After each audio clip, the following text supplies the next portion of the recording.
But the point is, when you feel something, then that's it. Nothing else is important anymore. I feel to say something now, I must talk. I'm angry now, I must shout. But what about the other person that needs to talk? I don't care. I don't say it's bad, but I don't care. But what about the child that's crying? Yeah, but I was angry and I felt this. Yeah, okay, fair enough. Okay, so I'll let you say your thing. No, so I won't even really dispute that. But the reason why, the thing that annoyed me about that situation, and it was getting me more angry, is you were the one that got me angry, and then decided that because you're no longer angry, or you can now switch off because of your child, that I'm just gonna automatically switch off. It's like you threw gasoline on me, and then decided that okay, the gasoline now needs to go down, and that was my issue. And then to calm me down, you get up and walk towards me aggressively with your hand clenched in a fist. What else is that showing me? But apart from the fact that you want to either fight me, which is what it looked like, or you're coming towards me aggressively. So then I'm supposed to. In my head, I'm thinking, why would I calm down when you're coming towards me in such an aggressive manner? What reason would that? If you notice, at that time, people were restraining you just as much as they were restraining me, because they thought that you was coming to do something. So it wasn't as calm as you visualize it in your brain, if that makes any sense.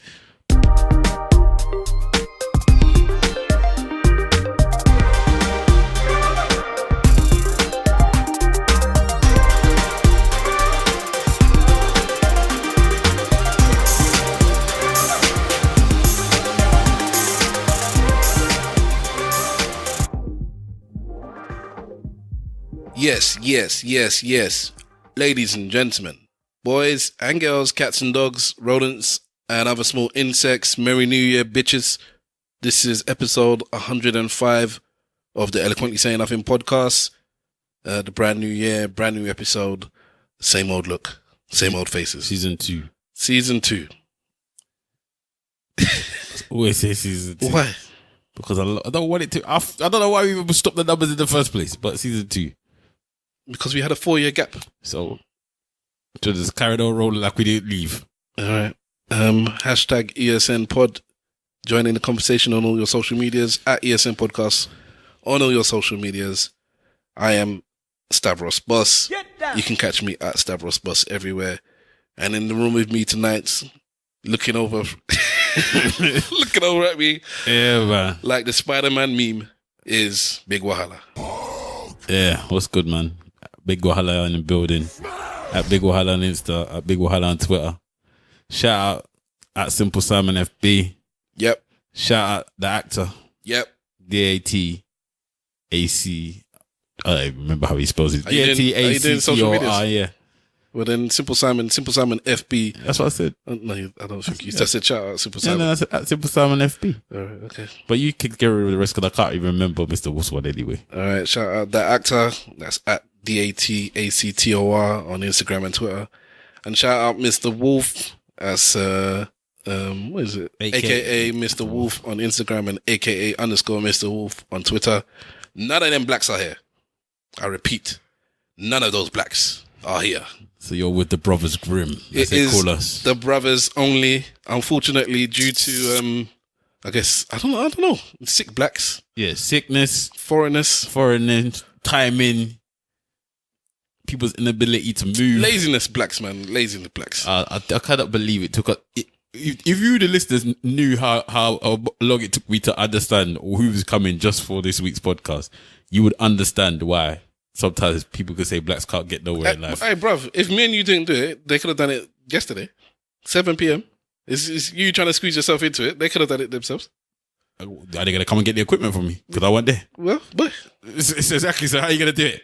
But I don't know. Exactly. But they could do it. I don't know how they were going to do it. They could do it.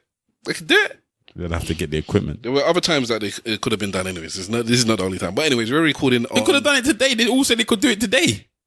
And then decided they couldn't. No, it's the times given. You said... No. Because again, you said you can't do it before a certain time as well? I said I can't do it before a certain time. But then... No, hold on. No. Because when I called them and asked them, one of them said they're unable to move or they're not feeling too great and don't want to really move. And the other one said they're sick. They can't even discuss it. I don't know why I'm even coming out in the first place. I don't know why I was even thinking I was going to do it. So it's got nothing to do with the time. They were happy to do that time. All right. Okay. So please, all right, well, it is them. And whatever things has happened to them. And I bet you any money, one of them was jumping for joy in his illness at the destruction that Arsenal faced today. I went to a friend's house. He's an Arsenal supporter. And like a strange person, he went to go and fill the house up with Liverpool people. I was like, why would you do that? Why would you bring this type of vibe into your life? And you know what?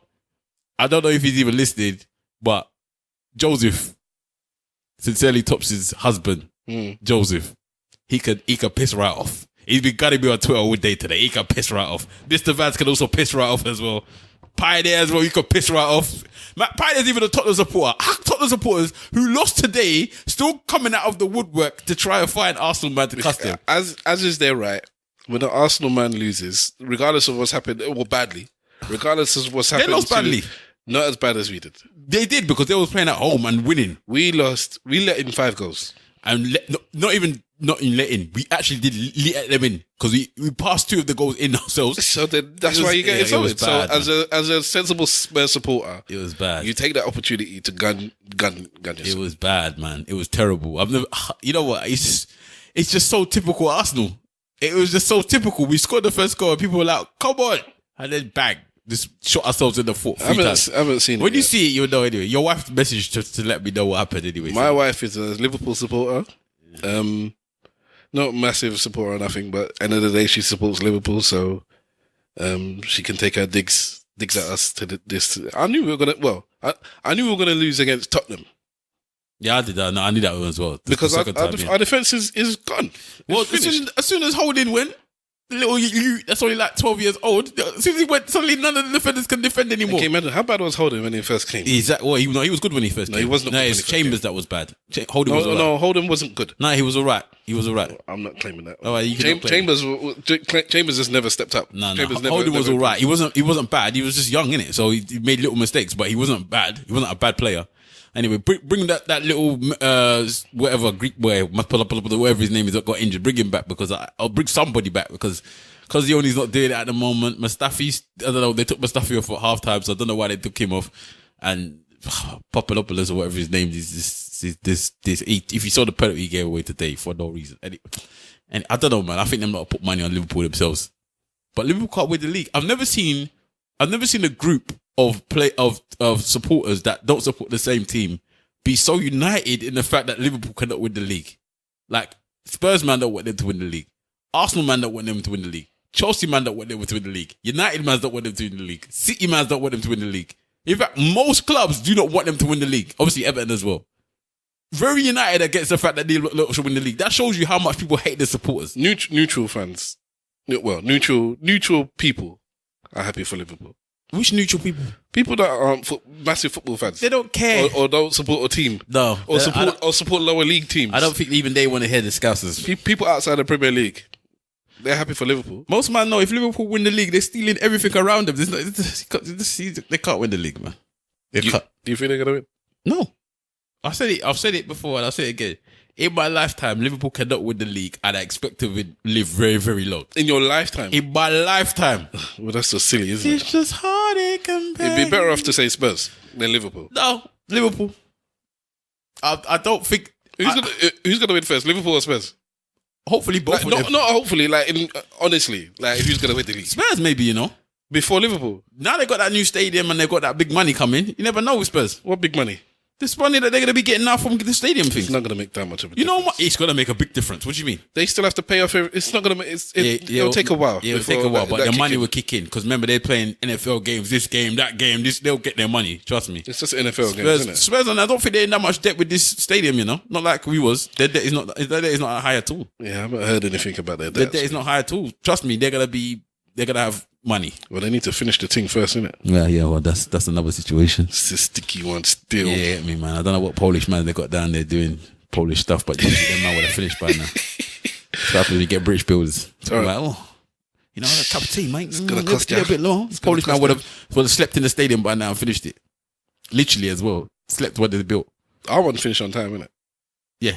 Yeah. I want finished on time. Yeah, it's same people that did Wembley did ours, I think. Both of them finished. I think the same one that did ours is doing theirs, I think, as well. I don't know, but if you go Wembley and Arsenal, it's once you're actually inside the ring, it's the same, man. It looks the same. What difference is it? The Wembley's got more seats, though, innit? Yeah, when you go around the back, when you're walking bro. around, it just looks the same. But anyways, that's our football segment done because we got battered and Spurs got battered, and the only happy fans here because whether you hear it or you don't hear it, that actor is actually a Liverpool supporter. Easy. Yeah. So that actor and Mr. Wolf, MG's smiling down on us. are not here, and their team won. Yeah, good for them. So this is our New Year's episode, dropping on New Year's Day. Yeah. Insert some sound effects here. Wicked. And it's just the two of us. So we are starting the year off on a I don't even know what kind of note we're starting. I think we should start off with a reflective note. I think while the two of us is here, we should have a therapy session on the podcast. About what? About our relationship as brothers. Should we not have something happy? I don't know what else to talk about, man. I have no idea what we should talk about this You podcast. want these people to come and just be depressed listening to us. But you know what? They say that they like that type of introspective discussions. I was going to ask the man them some questions, though, about the year and stuff. So I suppose I can ask you. You're going to have to. But before you start, I'm upset because I had my thing where I'd written down a list of my favourite songs, albums, films. Not podcasts, actually, but I guess I'd have to do it off the top of my head. And other things that I thought, let's do our best of the year. I don't want to do the whole podcast on it, but just have a little segment where we're just talking about the best of stuff of the year. And then this black has stopped me from playing any songs that I think are... But why can't you say what they are? I will say it, but I wanted to play something because I just wanted to play some more clips. But you know, I didn't say that you couldn't play anything. Yeah, I know you didn't say it. I don't know why you're making it sound like I'm the spoiler of fun. I'm just you saying, are the spoiler of fun. Fun. That is a good title for you. You're the Thanos of fun. Funness of fun. I had fun yesterday. I went out yesterday with the in-laws. They took me out for my birthday. It's belated. But it's one of their their tradition. They think like the older brother will take them all out to something for their birthday, and this was like an inclusion for me, which was nice because obviously I'm a newcomer into the family, and we've been planning this thing for weeks. It just keeps missing days or whatever. But then yesterday we finally managed to go. We went to a place called Swingers. It's not what it sounds like, but it's called Swingers. It's near. Who thought that title, man? Well, when you see what it is, you get it in it. So it's basically a miniature golf, indoor miniature golf and bar, and it was fun, man. You got like 9 holes or whatever, where you go around and you play your 9 holes, and obviously whoever's got the least amount of shots wins the tournament. I came second, my missus came first, and my brother-in-law and the mum came joint third. But it was fun, man. I really enjoyed myself. I'm really liking these new ways of enjoying myself, man. I'm not dealing with clubs. The only thing I could say the problem was that it was a bit too loud. I couldn't hear the person when I wanted to talk to them. But it was good, man. I enjoyed myself. The drinks wasn't that expensive. Proper black. It was a bit too loud. Yeah, I can't deal with all of this shouting and screaming, man. Me and him was having a conversation because he's a comic book head. So me and him were having a conversation about a couple of the films that's come out and a couple of the programs yesterday. It looks like he hasn't watched Spider-Man yet, but it looks like Spider-Man has just taken everybody by storm, boy. I didn't think even our sister was saying that she wanted to be Black Spider when she came to watch it. I didn't know that it had an impact on people that much. I thought it was a really, really good film, but the way that people are going on, I didn't expect it. I'm gonna find my tweet actually because I didn't expect it. I was quite happy with my tweet. Yeah, explaining what it is. Yeah, it was good, man. It was a good thing. So yeah, we was having a chat about a couple of the things that actually came out this year. Actually, we were talking about Game of Thrones was going to come out next year as well, and you know what's the next thing that's going to come out after that, because you know you got all these programs and whatnot. And Game of Thrones was the one. So we're all looking for the next one now after that because it's the last season. So I'm not too sure, but I know they're going to do that Children of Blood and Bone. So hopefully, if they do that soon, I would rather they do that as a program than maybe do it as a film, so the money runs longer. I don't know, but we'll see how it goes. Depends how many books she brings out, though. It's I know how many. Is it 3 or 5? What that she's meant to bring out? I don't know. Well, she's only got one so far, isn't it? Yeah, but so I think we're she's waiting for the planning second.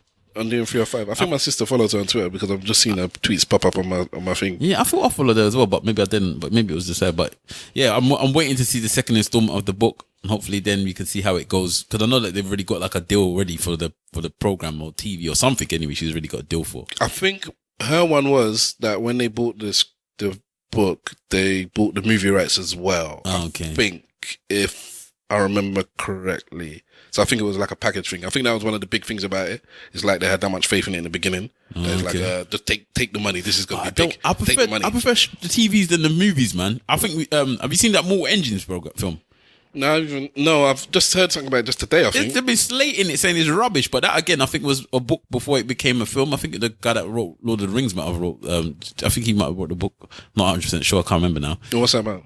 It's just about, I don't know, something to do with vengeance. Have you seen it? No, I was gonna watch it today, but then I said I can't be bothered to watch it anymore because it got slated that badly and it came out the cinema that quickly. I was just like, oh, okay, nobody really wants to watch this film. Apparently, the film. Okay, yeah. Apparently, lost $100 million already. At the box office, he's lost it. So. That's it. That's what I was heard, and somebody said that's what it deserves. Yeah, it was getting gone, bro. That's what it was. It was. I was listening to a podcast about the best films of the year. Okay, and they mentioned that, and they said one person was saying it's not that bad, and another one said, oh, it lost 100 million. Yeah, and he said, and it deserved no better. Like, wow. Yeah, there's a lot of people that was gunning that. So so I don't know what's gonna be the next thing anyway, but did you have something to go into? No. Have you watched Bird Box?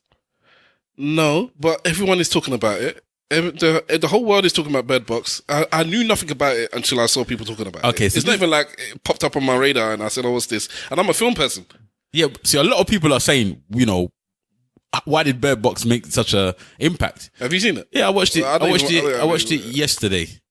I watched it yesterday with my missus. Again, she's watched it for the second time. It's nothing special at all. All right, okay. But the thing about it is it came at the right time. Because literally, when you go onto Netflix or wherever, it's Christmas time. It was everything that you wanted to watch, you try to watch in this period of time when there's nothing else on the TV. Christmas TV is boring. It's the same old films they show every year. So you want something new. So Bird Box popped up on Netflix and you think to yourself, okay, what's this? You see it's got Sandra Bullock. People tend to like Sandra Bullock. You see, he's got a couple black people, so black people are going to be like, "Oh, he's got black people in it." That's what because my feed is infiltrated with Black Twitter. Yeah. So from when Black Twitter is talking about something, and the only images I see of this film is Sandra Bullock with 2 white children. Yeah. So then that's all I see and so it's like, why is Black Twitter talking about a white film? Because it's got the guy from Moonlight. That doesn't happen. And Lil Ray and the guy from he's got the guy from Moonlight and the guy from Get Out, the comedian guy, Lil Ray, I think his name is. And then obviously I forget the handsome one from Moonlight that all the women are in love with. Okay. So those two are in it, and the one from Moonlight is like the second main character basically. So. And he's got a lot of actual good famous people in there. So it's got, but it's just, the film is nothing special. It's just because it came out at this particular time. And I think that's going to be the new thing now. I think they're going to pick up on that. Which is what? That Christmas time, they're going to start releasing a film per Christmas because that's the only reason I can see why this is blown up. No, it can't be. Because I disagree that like rubbish films, if you ain't got Sky, which there are people still out there without Sky, then all them films that come out, the terrestrial premiere on, we don't watch. But they go watch at the cinema though, or they've got it on their, they got it on their Amazon. Some people can't afford to watch, go to the cinema and spend 15, 20, 30 pounds per ticket nowadays. And those are the same people they're the same ones that can't afford Sky. They have terrestrial TV and they look forward to Christmas and they watch the EastEnders and they watch the films that Channel 4 and they don't have Channel 5 Netflix. pop up. But I'm talking about the people that do have Netflix. Because it's a Netflix release, isn't it? Yeah. So the people that have Netflix don't have to watch the terrestrial They release TV. films every month. Every month they release a batch of new films. This is what I'm saying. This is a Christmas one. This popped up near Christmas. Is it a Christmas film? No, but it popped up at Christmas time when no one had nothing to do. Like if they had put out the new, because I ain't seen this yet, I'm going to watch that tomorrow actually. The new Black Mirror. If they released that at Christmas, it probably would be getting as much or even more attention as this one, because I've seen Bird Box is getting more attention than Black Mirror, which I'm a bit shocked about. Because this Black Mirror one, I think maybe because not everybody can watch it. Have you heard about the problem with it? Don't tell me nothing about Black Mirror. What do you mean? What problem? Basically, no. It's an interactive. This one's an interactive film. Well, it's known. It's not like it's something that's hidden. But okay. But let's say I didn't know. Then now I know. So whether you know, but everybody, it's not something that's hidden. You're not listening. You can't watch it unless you know. No, you can watch it. No, you cannot. You can't press play on thingy. No, you can. No, you can. It doesn't work because I was gonna watch it. I wanted to download it so I could watch it on my commute. Okay. All right. And it didn't let me download it. It only had the play button. Okay. So if I press play, then what was going to happen? Well, I tried to play it on my TV and it told me I cannot play it. I then tried to play it on my PC and it told me I cannot play it. I then tried to play it on another device and told you cannot play it. Because you cannot play on every device. This is what I was trying to explain to you in the first place. But let me explain it then, innit? If you let me explain it, then you hear what I'm saying. Once you've taken a pause, I can talk. Okay. And what I was gonna say is that what's your experience got to do with my experience of being able of having the play button there happily being because being not able everybody's got that play button, which is what I was trying to say. Because the film is of a particular way, not everyone can watch it on every device. Okay. So you can't watch it on Apple whatever. You can't watch it on Chromecast either. You can't watch it on any device that hasn't been updated to the latest version of Netflix. All right. So my TV upstairs in my room, I can watch it on, which is what I'm gonna do tomorrow. And but I can't watch it on the one downstairs. Okay, so the point that you had was that you had to know that you couldn't watch it, and my point is that you could, because I could watch it on the device I've got. Yeah, but so what? What's the big deal? What is the spoiler in that? Because you didn't know that it's interactive. No, everyone else in the world knows. I did know it was interactive. So then what's your problem? I didn't want you to tell me anything. But I haven't told you. I haven't watched the film. It doesn't matter, and it's not a film. What is it then? It's an episode of Black Mirror. No, it's a film. So why, man? Why can't somebody else be here? It is a film. If you actually see the thing, it tells you film. Just arguing with me for no reason. Take him away. 2019. Okay, well, 2019 is here. We're starting off like this. Well, that's how we should always start off. This is how we do it. Okay. But yeah, so I didn't get to watch that. But the thing about the discussion about that has not been as big as Bird Box, is what I'm saying. And the mad thing is, with all the Bird Box stuff I've seen, because the Black Mirror stuff I've completely stayed away from. As soon as I see anything, what's it called? Bandersnatch or something. Whatever it is. As soon as I see that, I move on. But the Bird Box stuff, because I didn't know what it was, and I just kept seeing it, nobody's actually spoiled it, which is mad. From what I've seen the most amount of talk about it without it actually being spoiled. Potentially it might be, but it's nothing to spoil, really. This is the thing. The film, when you watch the film, you're going to be like, is this what people are making a big deal about? It's nothing special. Well, it works. Apparently, it's the biggest release that Netflix has ever had. Okay. Because they don't release numbers, but they say that this is... but yeah, that's the word on the street. And this has been out for less than a week, innit? So this is making more money than The Bright. Yeah, Bright was the one with they Will made Smith. They made a big deal about that because it had Will Smith in it and it was a big release. But they hyped it. That's the thing. They promoted that. Yeah. They didn't promote this Bird Box. It just turned up on your TV and everybody just watched it. Have you seen Roma? No. What's that? Let's see. Is that on Netflix as well? Yeah, so it's a Netflix film. It's by the director that did Gravity and Children of Men. Mm. And it's he's Mexican, and it's about his childhood in Mexico, about his nanny. It's a very art house film. It's most people ain't gonna like it, to be honest with you. It's very slow. Very slow. I think the best Netflix original film I've seen is the one with Okay, but I can finish the same. Sorry, go on. It's a black and white thing, and but it's getting lots of talk about being the best film for the Oscars. Well, that's a problem for Oscars. Why? If it's on Netflix, because for those of you that don't know, for a film to be allowed to be like judged for Oscars, it has to be in the cinema. So what you see with Amazon films and Netflix films, if they feel that they want, and I say they want the film to be up for some of these awards, because Roma was taken out of Cannes, I think. They took it out of the Cannes Festival because Cannes.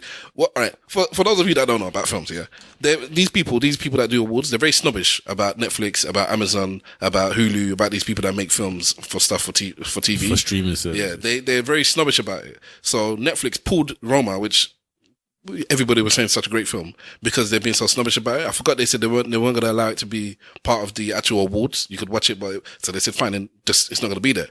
Now, what you notice is they'll put it in the cinema for a week. Amazon have done it, Netflix have done it now. They put the thing in for a week, just so that it can be valid to be to win an award. Is that what Sky does as well? Because Sky release some films, they show it on Sky at the same time they show it at the cinema. So that's it. So that they can be. But they're trash movies that they usually do that with, though. But maybe there's some other reason that they do it as well. But okay. I as far as I'm concerned, stuff like Roma, which is everyone's saying it's gonna win something anyways. They have to do it, otherwise it's not eligible. Okay. So now you can talk about yours. I can't remember what the name of the film is though. It's the one that had that Natalie Portman in it. Vivo or the new thing. No, it was the old one where she's like a alien thing. The alien thing. So it's Natalie Portman. Yeah. What about it anyway? That's probably the best Netflix original film I've seen. But I can't remember what it's called now. I don't think I've seen that film then. I haven't even heard of it. I think it's you lot that told me about it to watch it. With Natalie Portman. Are you sure it's Natalie Portman? Yeah, Natalie Portman's the one from Leon, yeah? Yeah? Yeah, her. I'll see if I can find it on the thingy. And she was an alien. I don't know what that is. But, when you're actually looking now, I have to hold the microphone. Yeah, you have to talk. There's nobody to fill in the dead space. All right, so 2018. How was my 2018? I think it was... all right, well, let us do a little look back on things and see how our lives have been. Well done. Was it Annihilation?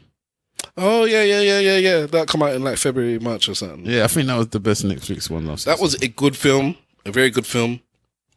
And that would reach my top 20 films of the year. It's been a good year for films. Do you reckon? In fact, we're talking about films. Let's talk about films. Okay, let's talk about films. Because we got two film heads here. One that goes to the cinema 100 times a week. And one that used to. But now with a child, can't do it anymore. And it hurts. In fact, but saying that, in the last 2 weeks, I've been to the cinema, I think 4 times. And I've fallen asleep every single time. I watched Sorry to Bother You. And I fell asleep. I haven't even bothered with that yet. Why? I don't know. It just didn't tease me into watching it. You have to watch that film because that's in a lot of people's top 20 anyways. I'll try, but I don't want you to watch it at the cinema because it's come out so long ago in America that it's already out. Okay. To watch, so I'll watch it with the missus somewhere. Aquaman, I fell asleep. Spider-Man, I fell asleep. Oh wow! And what's another one? Whatever the fourth one is, I fell asleep during all of them. And none of them were bad. None of them were bad. Some of them were fantastic. Okay, so what is your list of films then? Give me your top whatever. All right, so my best films of the year. In fact, let me get my thing out. Man wrote it down, Well, this way I'll try and be professional with these things, But basically, I don't have a lot of films, but I know Avengers is one of them. Black Panther is one of them. I don't think I have a best film of the year. Annihilation is one of them. I should really actually... I haven't watched as many films as I used to. I used to watch a lot of arty films, so I'm listening to all these top 10 things, and there's so many films I have not seen that I want to see. It's unfortunate. But Black Klansman will be one of them. Black Klansman? Yeah, yes. Good film. Powerful last few minutes. I was not a fan. Like Roma's got a very powerful end to the film. Have you seen it, yeah? Roma? Yeah. Yeah. Okay. It took me a long, but that's the thing.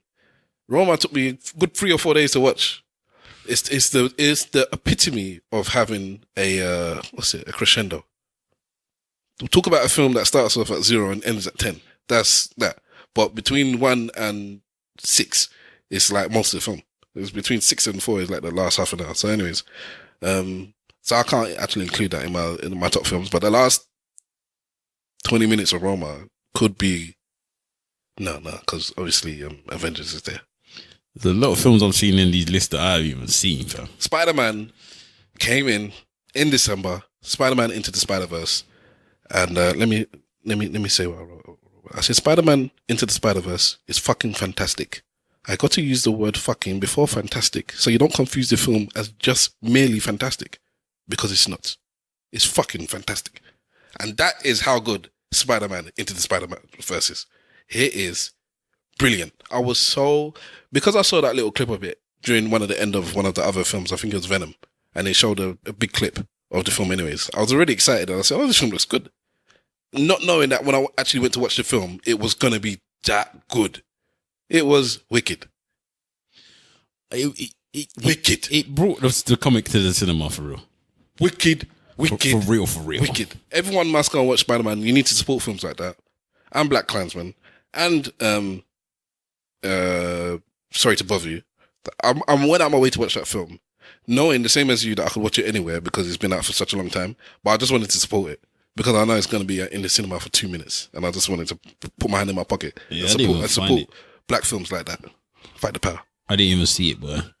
Okay, so that's your list of films, yeah? Yeah, until you tell me something that I've missed out, because I didn't actually sit there and study the films of the year, to be honest with you. Okay, and so, all the critics ones, I haven't seen most of the films. All right, so I liked Black Panther. I also liked Infinity Wars. One film that I liked that nobody really talked about was Searching. I like that a lot. I don't think I've seen that. That's the guy. It's got the. I forgot what films he's in. He's a Chinese guy. What films is he in? He's a Chinese guy that's in all the films. he's a Chinese one that's in all the films. Right, well, you talk. Let me check. But I like that film. What other things do I like? Ready Player One. I liked a lot. You didn't like Ready Player One? You haven't read the book, though, have you? No. When you read the book and then you watch the thing. See, I say this about Game of Thrones. Oh, searching the one where he's looking for his daughter or something. Yeah. David Kim. Yeah, I like that film. That was that a Netflix one as well? No, that was in the cinema, man. I need to watch this Crazy Rich Asians because people saying that's good as well. I watched that. Yeah, that film was good, man. But I haven't seen that. So at the moment, that's probably the ones I got in my head. But I've watched so many films this year. It's like I can't even remember. I don't know what's the standout one for me to go, oh my God.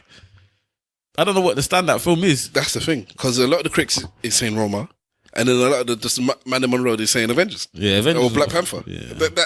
That's what. Well, Black Panther had the big impact.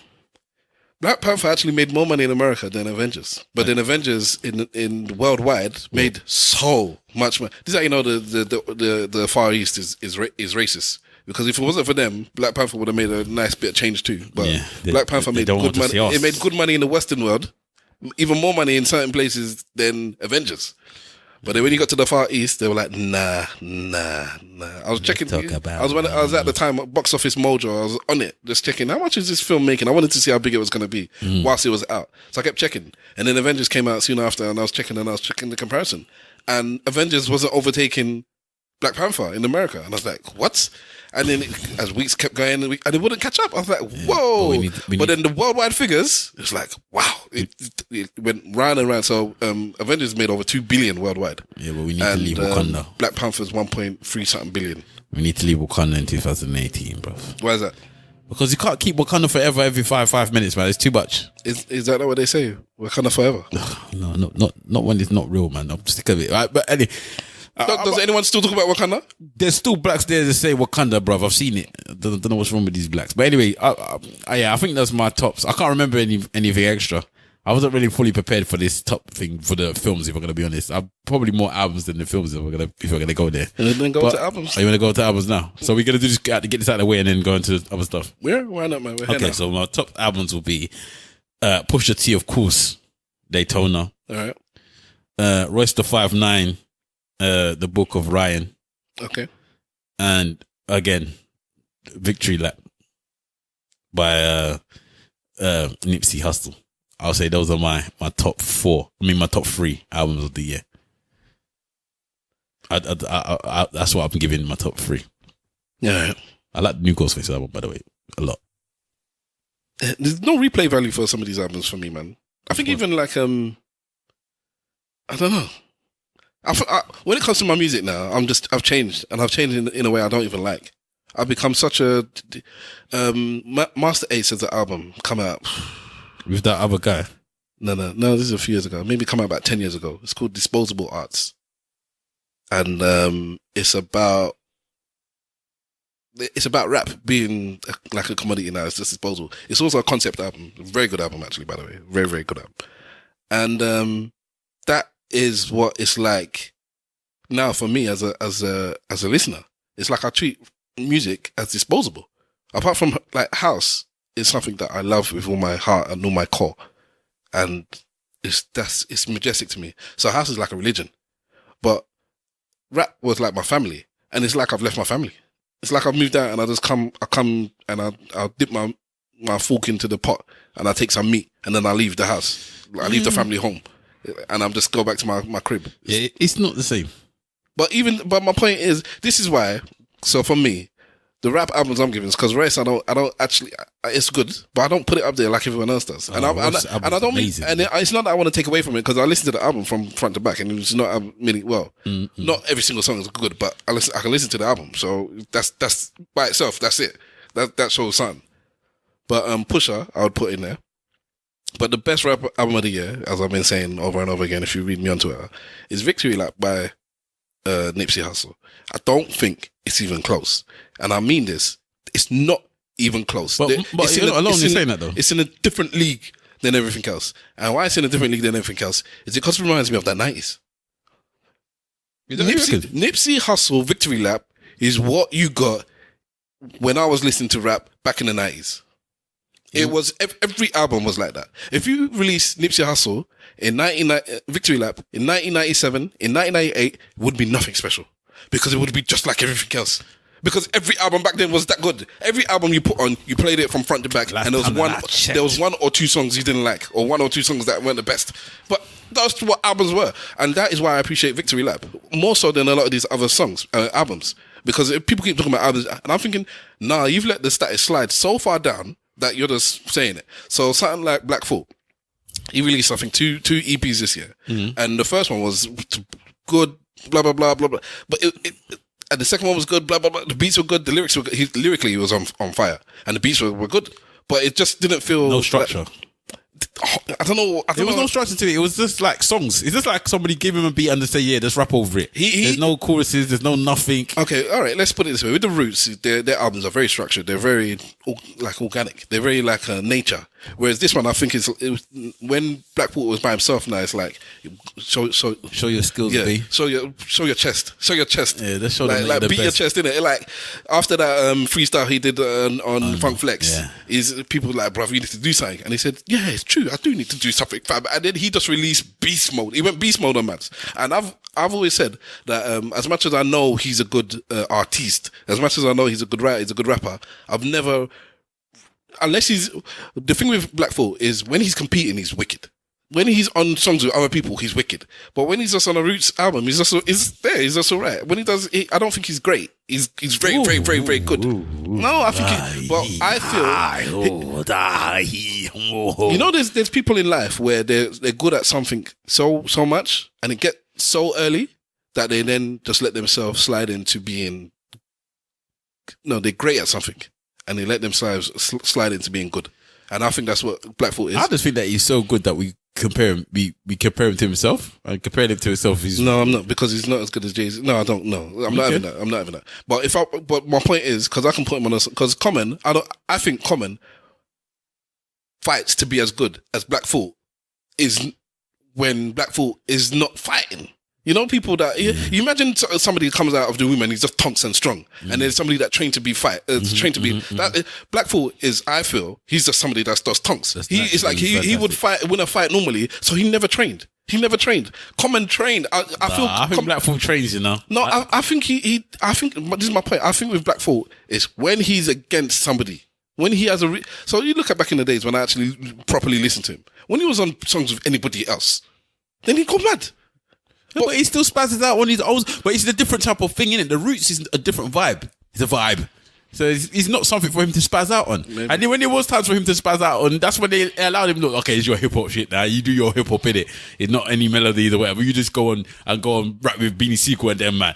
And he would rap, he will rip them to shreds because that's what he's there to do. But when he's with the Roots, he doesn't have look at him with Big Pun. Yeah, cool. Super lyrical. But that's what he's allowed to do, innit? So when he's on the next man's thing, they want him, the rapper. They don't want the roots. They don't want the backing track. They don't want the melodies and the soulful tones. They want somebody to come on and spit these bars, B. So when he goes there and does that, that's what he does. And I suppose he's done that with the 2 EPs that he's got now. Obviously, he's got the producers that he had. You said that. I think you said it on Twitter one time that the second EP's got the best beats of the year. I still don't think that's the case. I think that Alchemist, even though it's a couple of beats, Alchemist EP or whatever, the beats on that is hard, bro. Okay. And the Black Thought one on that, he just destroyed him and Rock Marciano destroyed it. But yeah, so I don't know, man. I think Victory Lap. I wasted talent as well. I forget to add wasting talent. Who's that? That's Jim Jones. I don't see what you're saying. I've listened to half of that album now. I like wasted talent, man. I just like it. I think for me it's a bit like maybe what you said with Victory Lap. It just sounds like an old school rap album. Maybe, but it's not top tier old school rap album. But it's because Victory Lap is still alright. I take it back what I said about if you release it back then it would be nothing. Victory Lap will still be would be classed as one of the top 10 rap albums of a good year of a vintage year of hip hop. Yeah, but for me, it's Jimmy Jones' album. It's just it's. I don't like saying this thing, but it is a vibe for me. It's like when I play it, I'm like, yeah. So even the beats, the first song. It's like, yeah, this is what I want to listen to. I want to listen to Jim. Do I listen to Jim talk that shit over? Because Jim knows how to pick good beats as well. Jimmy. So I know he's not going to spit the most lyrical stuff. It's a bit like, for me, he's a bit like Rick Ross. he knows how to produce a good album. His lyrics is, but Rick Ross lyrically is better than Jimmy Jones. I was waiting for this. But it's like it's the production of the whole album that I like, not necessarily just him, if you know what I mean. So yeah, man. For me, I like that was me. Those are my albums, my 4. You've given me an opportunity and a chance to once again evangelize Rick Ross, because I've been talking about Rick Ross for a very, very long time, and I think people are just catching up now. I still think Rick Ross, and like I've said it before, Rick Ross is your favorite rapper's choice. He's not necessarily your favorite rapper's favorite rapper. Jeezy. No, I'm not. No. People love Jeezy, man. Yeah, of course. I don't know. Jeezy's fallen off, anyways. Yeah, yeah. There's Rick the Ross. last couple of albums, Jeezy, but there was a time when Jeezy was. Yeah, but that's old Jeezy. When the Old dope Jeezy. boys go crazy. It's like his first album is his best.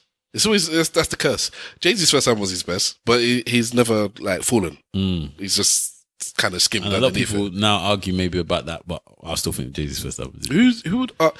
There's people that tell you that they prefer Blueprint, man. Oh yeah, in fact, there's always been people that said Blueprint was better than Reasonable Doubt, and Black Album as well. People love Black Album. Blueprint. The first album is just the best. I must think that must be a timing thing. If you can't be in your mid-30s plus and think you can't be and not think Reasonable Doubt is not the best. Yeah, but there's man out there that still think Liverpool were the best team in the world, and in the 90s that's what they were, innit? So it all depends on how you see things, innit?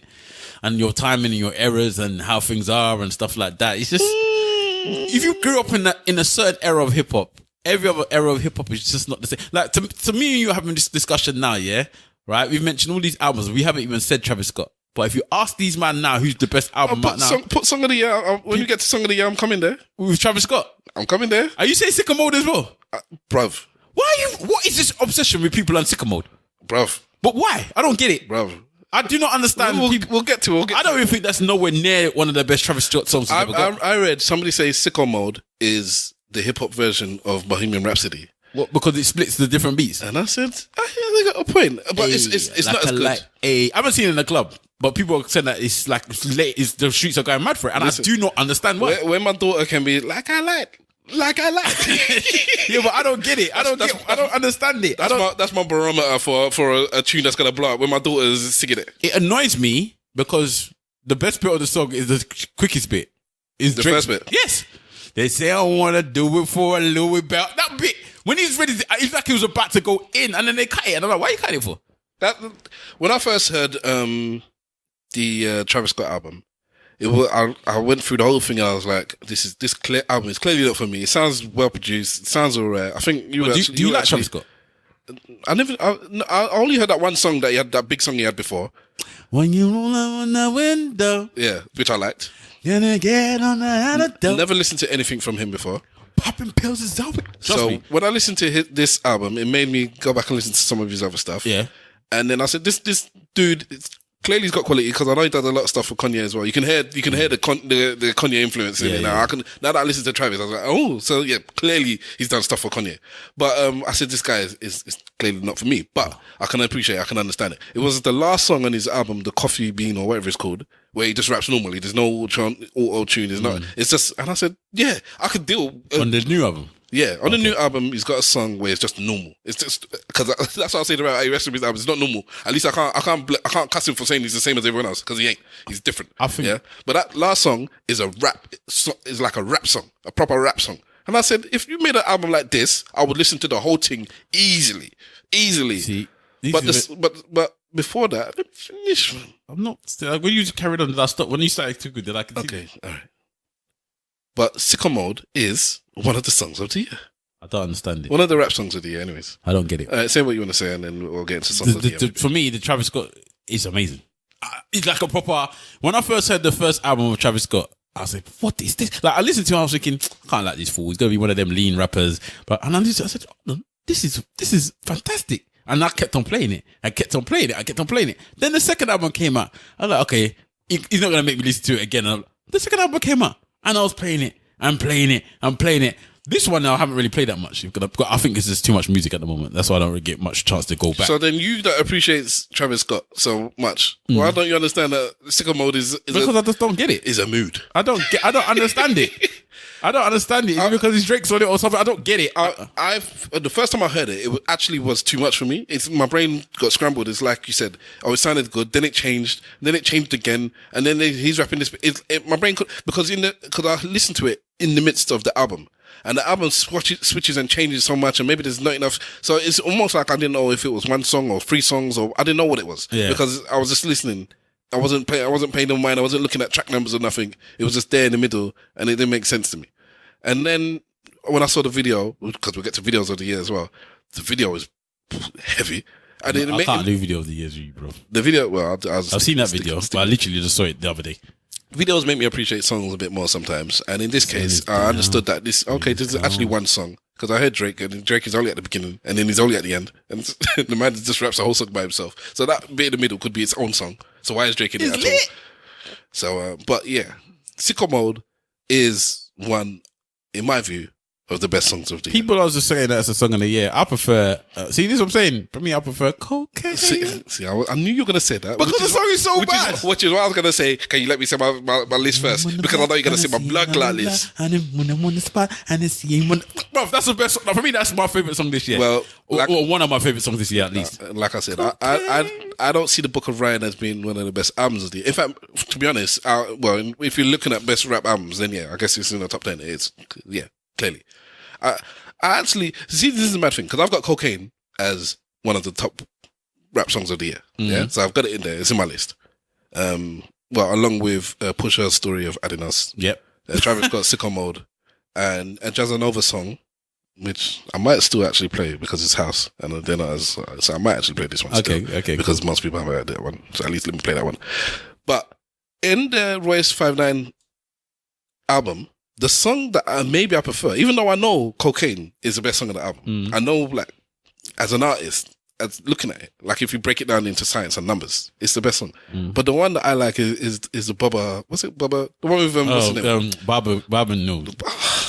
That song because Cocaine, I kind of feel it in my head and my heart, but that one, I feel it somewhere else. It's like they're reminiscing on something that I've never experienced. I've never done. I've never been in that part of the world. I've never done what he did, but I can feel everything he's saying. And he's talking about going to, there was something called, what's it called? You finding the title? No, it's called Bubble Boat or something like that. Bubble Boat. Anyway, I think it's some sort of fairground basically from Detroit where he is. And he's just talking about his youth going there and spending time there as a youth, checking girls there, going there with his family, whatever. And it just resonated with me. So I felt that song. I really felt that song. And what's his name stepped up to the plate as well. J. Cole. That's it. But they've been saying, a lot of people been saying that, well, if you listen to the Joe Budden podcast and the people out there just saying, I didn't listen to that one actually. That J. Cole's just spazzing out on everybody's features. But have you heard him on the 21 Savage one? I have heard the 21 Savage thing. I quite like that album, by the way. It's not that bad. From what I heard of it wasn't that bad. It wasn't that bad. It was making sense. So, yeah, that's it. I can understand him. So that's a start. It sounded alright actually. The beat sounded alright. The J. Cole verse, I did hear that, J. Cole's, and then I heard the verse, I'm like, okay, this is just J. Cole. What he did do was that he went on, who's the one from TDE? Which one? The Win. J-Rock. He went on J-Rock's album and said, J-Rock, please take a seat. Everyone else. And, well, he put it this way. He was on J-Rock's album and he said, take a seat. And he was on Royce 5'9" album, which everyone is saying, which many people are saying is the best rapper of the album of the year. And he said, take a seat. Because he made Royce sit down on his own song, talking about his own memories, which doesn't make any sense, actually. Ooh. It doesn't make any sense. And then even with J-Rock, even then when I said, sit down, let me direct the video too. Because I believe he directed that video. Okay. So there you go. All right, so that's yours. But J. Cole released his album this year, innit? Yeah. Are you including that in the album of the year conversation? No. What is it with these young people and J. Cole? He's good. Yeah, I know. Yeah, of course he's good, but he was much better before. I want to go listen to his first album now. Same way you spoke about what's his name, Jeezy, and I said, yeah, in the beginning, you go listen to the first Jeezy album, yeah, and Untouchable. Go listen to J. Cole before, not during, before his first studio album. Go listen to his mixtapes, and that's the J. Cole that I like. That's the J. Cole that I'm saying, yeah, the man killed it when he first came out. I was so looking forward to it. The In the Nights one or whatever it was, the one he's sitting on the basketball. Ooh, I was bang on ready for that. In fact, I need to go back to the mixtapes because I tried to listen to the first album the other day, and I was like, this is still not the J. Cole that I remember. That was mixtapes, man. Him and Kendrick were coming up doing their mixtape thing, going back to back, and everyone expected the most of both of them. And then they came out. For me, I think Kendrick delivered hardcore. He delivered with his first album. He delivered with his second album. I think his third album grew on me, which is not often the case really, but it grew on me after we were talking about it on this podcast actually a few months ago. And then I started listening to, I think it was Simple Simon was going mad about some songs. I said, let me give this thing a chance again. And I said, it was actually good. I didn't even give it a chance. I think that the name of the album and the bloody cover put me off. It just looked like it was something that he just threw out. Just damn. And bro, just take a picture of me in front of this wall. Yeah, I'm not even looking at this. The album is very good, but it's just I don't know how it's managed to stay in the charts for as long as it did, but it is very good. It's got a bunch of good songs, so songs that you will actually come back and listen to. It's just not like his other stuff where they're proper. I like the idea of having not necessarily just concept albums or albums that mean something. They have some sort of resonance.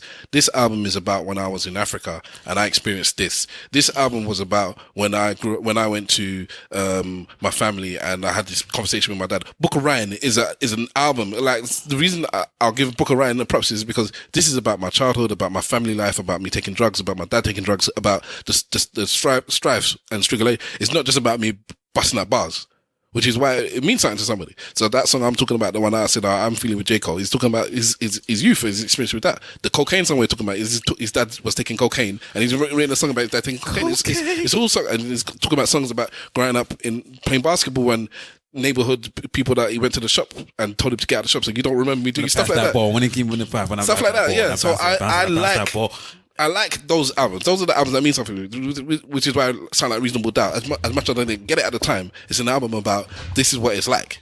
This is what it's like where in my world and where I was at that particular time. So I guess this is why people maybe like Blueprint and Black Album, because they also have their own thing. 444 is the same thing. I did this. I'm in the stage in this in my life now, and basically this album is about my wife and it's about Black empowerment, and that's what this album is about. Okay. So I like albums that mean something, that have some sort of coherent something about them. And that's what Kendrick Lamar used to do. And that was, I don't feel as one of them. But I don't think but it wasn't an album where he's just spitting out bars. The songs themselves had meaning, but the whole thing as a whole, maybe I don't know. But do you reckon that Sycamore is a bit like, or should I say, it's a bit like the last song on Kendrick's album? Because that one switches up the beats quite a bit. The Ninth Wonder produced one. Of Damn? Yeah. I don't even remember it anymore. It's the one where he's talking about his dad and he would have got shot in the shop. Oh yeah. At the time, I think that was my favorite song on the album. Yeah, and that switches up beats like 3 times as well, a bit like the Sycamore thing. But I don't know. So for me, I'll say that Cocaine's probably one of my favorites. Still Ever Done Us is again one of my favorites. In fact, let me. And then okay, and Pat's Earrings. Oi! Pat's Earrings is in there, man. You know what? Thank you for bringing that song into my life, because I listen to it like every week now. Yeah. Yes. Pat's Earrings by Cass is Dead is one of the best songs I've heard in a very, very, very, very long time. And the way it came to me is even more beautiful, because I didn't know about the song until I saw it on the end of Ballers. And it just came out randomly. And I'm like, what is this? And the way that I went to search it on YouTube and everybody was like, who's here because of Ballers? And it just showed you that all it takes is something to make a song bust, and then suddenly everybody or a lot of people are now searching for it. So anyway, Cass is Dead, that's definitely in there. Okay. I should really have probably a Get song in there. I think maybe even Preach, because I love that song. I love it. Did you see me talking about it the other day? Hoes, calling up a girl's hoes. You know better. Gets had a good album, man. Preach has some of the best lyrics of the year on it. Like in its own special way. I haven't left out one song of the year that I'm going to bring up in a minute. But let's talk about Preach, because I do very much love. You know what? Actually, with that song, because I love the lyrics more than everything else. I love the beat too. If you play that in the gym, trust me, brother, it goes off. I have to go to the gym first. Yeah, it goes off. When I play that in the gym, I say I'm going to a next level. Have you seen the video for that? Have you seen how he dances? I love the way he gets dances. He's a man on road. He's just. I love the way he dances. Gets to the actual mandem, but yeah, it gets definitely. I'm involved with that. Are you sorted now? No, are you situated? My microphone has fallen. I was spending the last minute trying to fix it. Trying to situate himself in a great amount. Yeah, man. I like that Get song. I don't know, man. I don't know. I think, and I also like what's it called as well. What's his name? What's the song that's got Skepta? See, there's other songs, man. I'm so quick to dash hip hop in there, but there's other songs like the one with Skepta, Chip, and what's his face? Jumpy. Is it Jumpy? Something like that. No, that's the name of the song, innit? Yeah, the song's called Jumpy. Jumpy remix. I was banging that all when that came out. Sweet one. I was banging that all day long. For sure. Also, Skepta and Wizkid banger. Yeah. That's yeah. I need your love. See, there's other songs out there that and sorry, definitely in my top 5 songs of the year is Alex the Kid Go, featuring I think it's her and what's her name? What's the good rapper name? I know you mean. Oh man, I just saw her album because I was gonna say maybe she was album of the year, but that was last year. Was it King or Queen album? I forgot what it's called. Oh, Crown. Yeah. Oh man, what's her name again? I can't forget her name. You guys are gonna get her name because I've got her album, man. All right. You people might be screaming at the podcast now, like, how could you forget this song? But I haven't forgotten it. I'm just holding it down. Because go on. A Rhapsody. So I don't know this song anyways. This Alex the Kid song. Man. You ever heard it before? Nope. There's a remix as well with Georgia Smith on it. That's the one I've actually got because I think they might have taken the other one off. But it's bruv. You haven't heard it? I'll play it then. It was one of the sleepers that was on Joe Budden. That's how I found it. Joe Budden. I found a lot of music this year because of Joe Budden sleepers, by the way. Which is why I want to. All right, let me listen, fans. Let me tell you what one of my plans is. I've got so many other podcast ideas that I've got. Yeah, so many. One of them is going to be I want to start up a whole new channel on SoundCloud. Let's say, for instance. Now, the reason that my brother didn't want me playing songs per se on this podcast because I wanted to play some of the songs that we're talking about is because we've been threatened with being taken down from SoundCloud for playing music before. This is long time ago. This was years ago even, in fact, because if you listen to season 1, once we got past, I don't know, 10 or so episodes, we started, there was music underneath every episode. Was it even earlier than that, actually? I don't know. But anyways, we played music underneath every episode. Now, what I would do is I'd find a song. If I couldn't get an instrumental, I'd chop and screw in it. So there'll be no lyrics, just be instrumentals. And it'll be behind it. But Jay-Z, if none of you don't know, is very harsh about having his music out there. He doesn't like it at all. If he hasn't sanctioned it, it's not allowed. But he wasn't like that in the beginning. He got like that maybe... Probably when Tidal happened. I don't know. No, I think before Tidal. Maybe about 5 years ago. 5-6 years ago, he just went hard. He just clamped down. So all YouTube, all these mixtapes, everywhere, even mixtapes. So that fella stroke Jay-Z mixtape. You can't even find out. So when everyone was doing American Gangster, the Black Album, they were remixing those albums. Even some of those ones is like gone because I loved that fella Jay-Z mixtape, and I can't find it. The Grey Album was wicked, man. The one with the Beatles. Yeah, I didn't think it was that big. There was another one that was better. So that's the Danger Mouse one that he's talking about. The Grey Album, which is the white album from Beatles and the black album from Jay-Z, and he mixed them up. So I think it was masterful what he actually did because he took those two albums and he meshed them and made a whole new baby. But I didn't see outside of the mastery of it, because I think it was a masterful work what he did. I don't actually enjoy the album. It's not as good as the original, anyway. So. But the American Gangster one, which was called Nigerian Gangster, which was Fela and Jay-Z, I think was actually better than the original album. That was a good album. And that for me is like perfection, though, isn't it? Because they're my two favorite artists. Jay-Z and Fela. But, okay. But anyways, one of the episodes we had got taken down because it had a Jay-Z music underneath it. And then you get your obligatory warning if you keep posting music, then we'll disable your channel. So we've been cautious not to put music up before. We've been doing it a bit recently. Well, I've been doing it a bit recently. I put my hands up. I haven't really asked permission from the rest of the crew. I've just been playing bits and bobs. Wahala rightly so. Before we started today, I mentioned I might play some of these greatest songs, and he's like, "What about this warning we got?" I got a bit upset. I was like, "Rough, why whatever." But he has a point. We did have a warning. The warning was years and years and years ago, and I think it is a bit less if you only play a few seconds. But I don't know. I don't know how the system works. I don't know if it could be a few seconds, could be the whole song. I don't know. But at the end of the day, I don't know. So basically, we have to be cautious. That's not going to stop me from playing this house song because I know a lot of you ain't going to hear the house song. I know a lot of you will know all the other songs we're saying, or you might check it out easily. But this house song, maybe you won't. And I think you need to listen to it. So I'm going to play it anyways. Yeah. But what was my point? Your song of the year. Well, before you said they had one song of the year. Oh, yes. Yeah. Oh, Burna Boy. Yeah. Burna Boy, yeah, is Anthem. Is maybe the song of the year. You think it's the song of the whole year? It could be. Yeah, it could be. When I put it this way, when somebody says it, I don't argue with them. I don't argue with them at all. Only walk Burna. Yeah. But why though? It's because it's a vibe. That is a vibe. It's a spiritual thing. Yeah, it is. Maybe it is. He took fella. That's a fella. That's a fella. This rip off right there. You know that though. Why? Because it says yeah. That's the way. Even though everything he's doing is a fella's type of style. Have you watched the video for that? Yeah, I've seen the video for that. So he's got fella all over that video he's as well. He's a fella. All of them they take from Baba and make their new things. And I don't have a problem with it personally myself. But there's no where it's coming from. Please, yeah, it's not their own invention. Okay, before we move on to, do you have any other song of the year nominations? No, there's probably more, but that's the ones I can remember, innit? And this segment's going long, so let's... I don't think it's going to, because we're talking about stuff. We're not just talking about songs. But I just want to play something.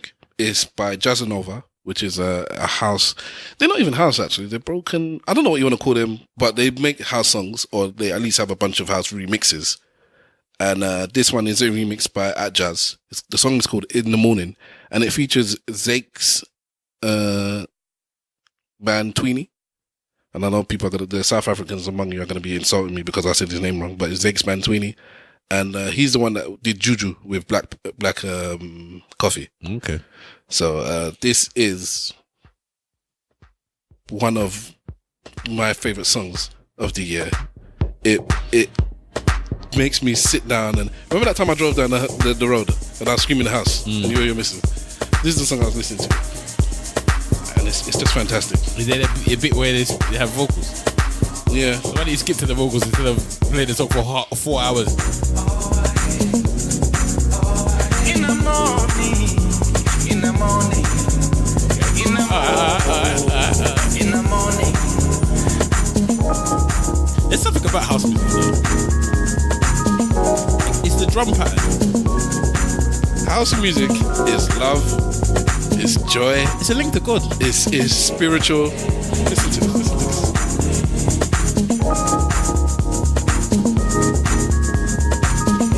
Jesus.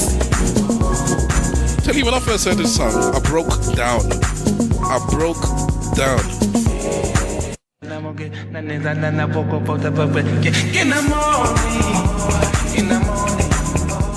House is not for everyone though. Sorry? House is not for everyone. It's the music that's not for everyone. People think it's rubbish. Look, I'm telling you this now. You know when they say when your daughter starts wearing glass heel shoes, you felt as a father. Yeah. My daughter doesn't love house, then I felt as a father. I just have got something to say. That's all I got to say. I think most Africans should love house anyway. I think it should just be in your soul because it's just African songs, African music. The drum pattern's African. Everything is African. It's just people are trying to pretend it's something else. There's a song actually that I want played at my funeral. It's a house song. I need to, and it's a Yoruba house song as well. The man's talking in Yoruba. You produced it.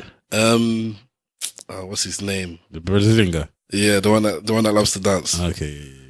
And his songs, I think it's called Baba. But he's got bangers though. But the thing is, the song is about a dead person, a dead man, and it's basically like a eulogy of this person that was a father to the community. Buddha Sattva. That's his name, isn't it? Bodhisattva. Yeah. Bodhisattva. Yeah. And I think it's called Baba. It's off his Transitions album, so you can go and listen to it, find that. And I hear that song, and it sounds morbid, but I just think of my dad. I just think this. Whenever I hear that song, it sounds really, really bad. But whenever I hear that song, I picture myself at my dad's funeral because he's talking about his dad at a funeral. So that's immediately that's where I go, and it's Baba, and he talks about the stuff. Baba, we all loved you. You were a father to all of us, and it's like just. I've been thinking about that. Going into that, I've been thinking about that. quite often recently, you know. I don't think about it too much, bro. I know, but I just don't know what I'm gonna do. It's like it's gonna happen eventually in life.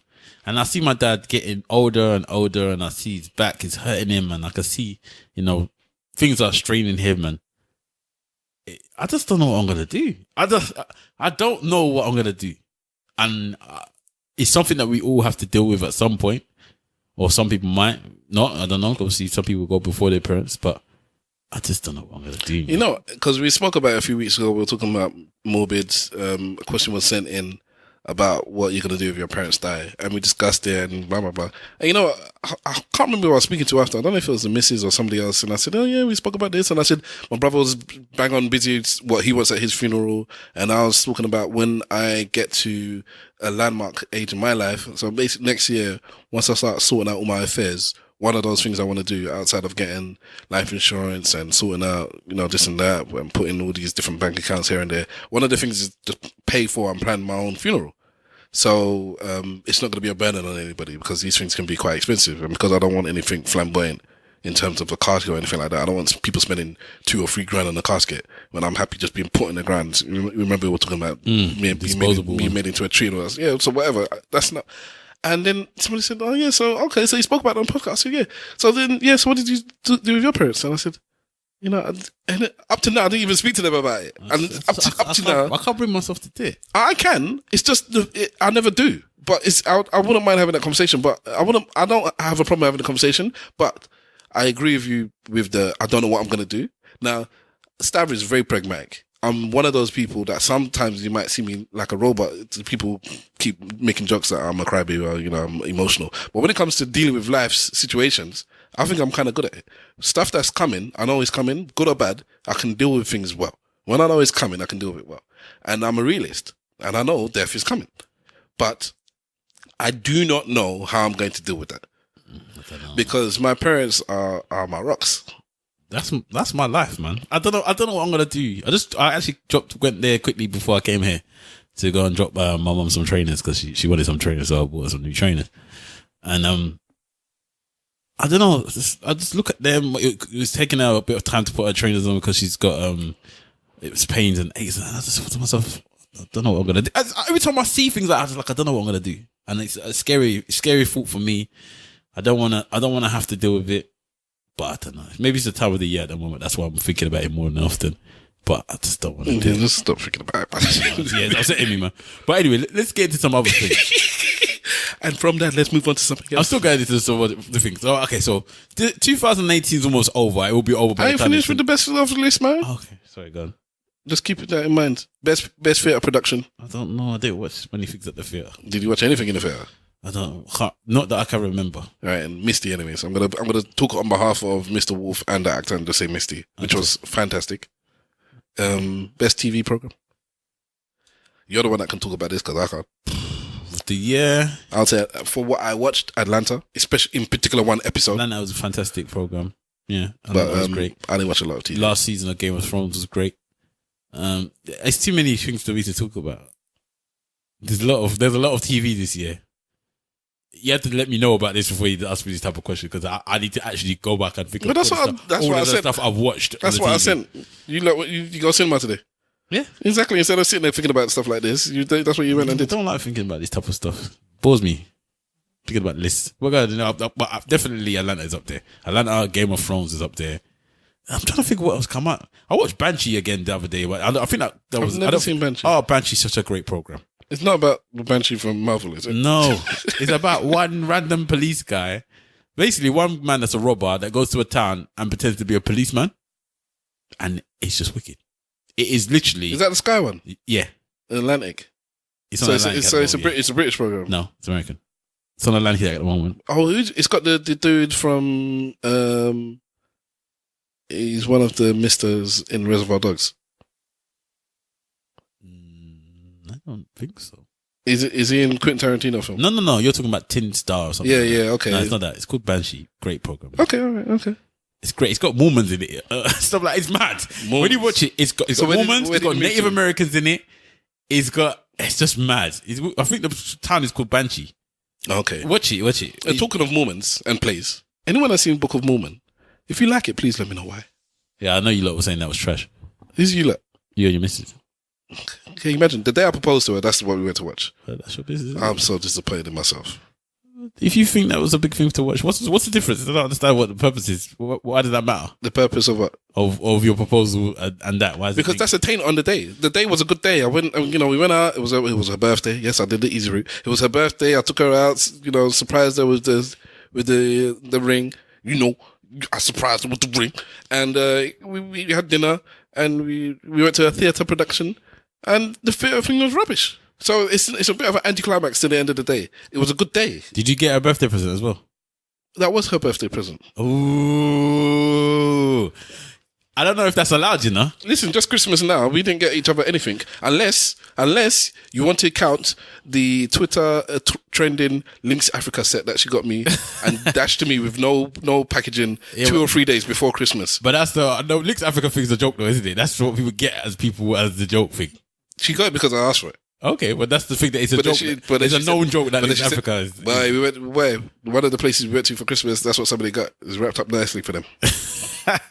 That's like the joke thing that you get someone Links Africa. I don't think it's a joke thing for most people. Like it, but it's a joke. It's a known thing that one auntie and uncle is gonna get you a Links Africa set at some point in Christmas. Are you snobbish with that? Jimmy Swagger's all over saying that. Why would anyone get me something like that? Like any set at all? He should be happy that he's getting it. Unless it's from like high end.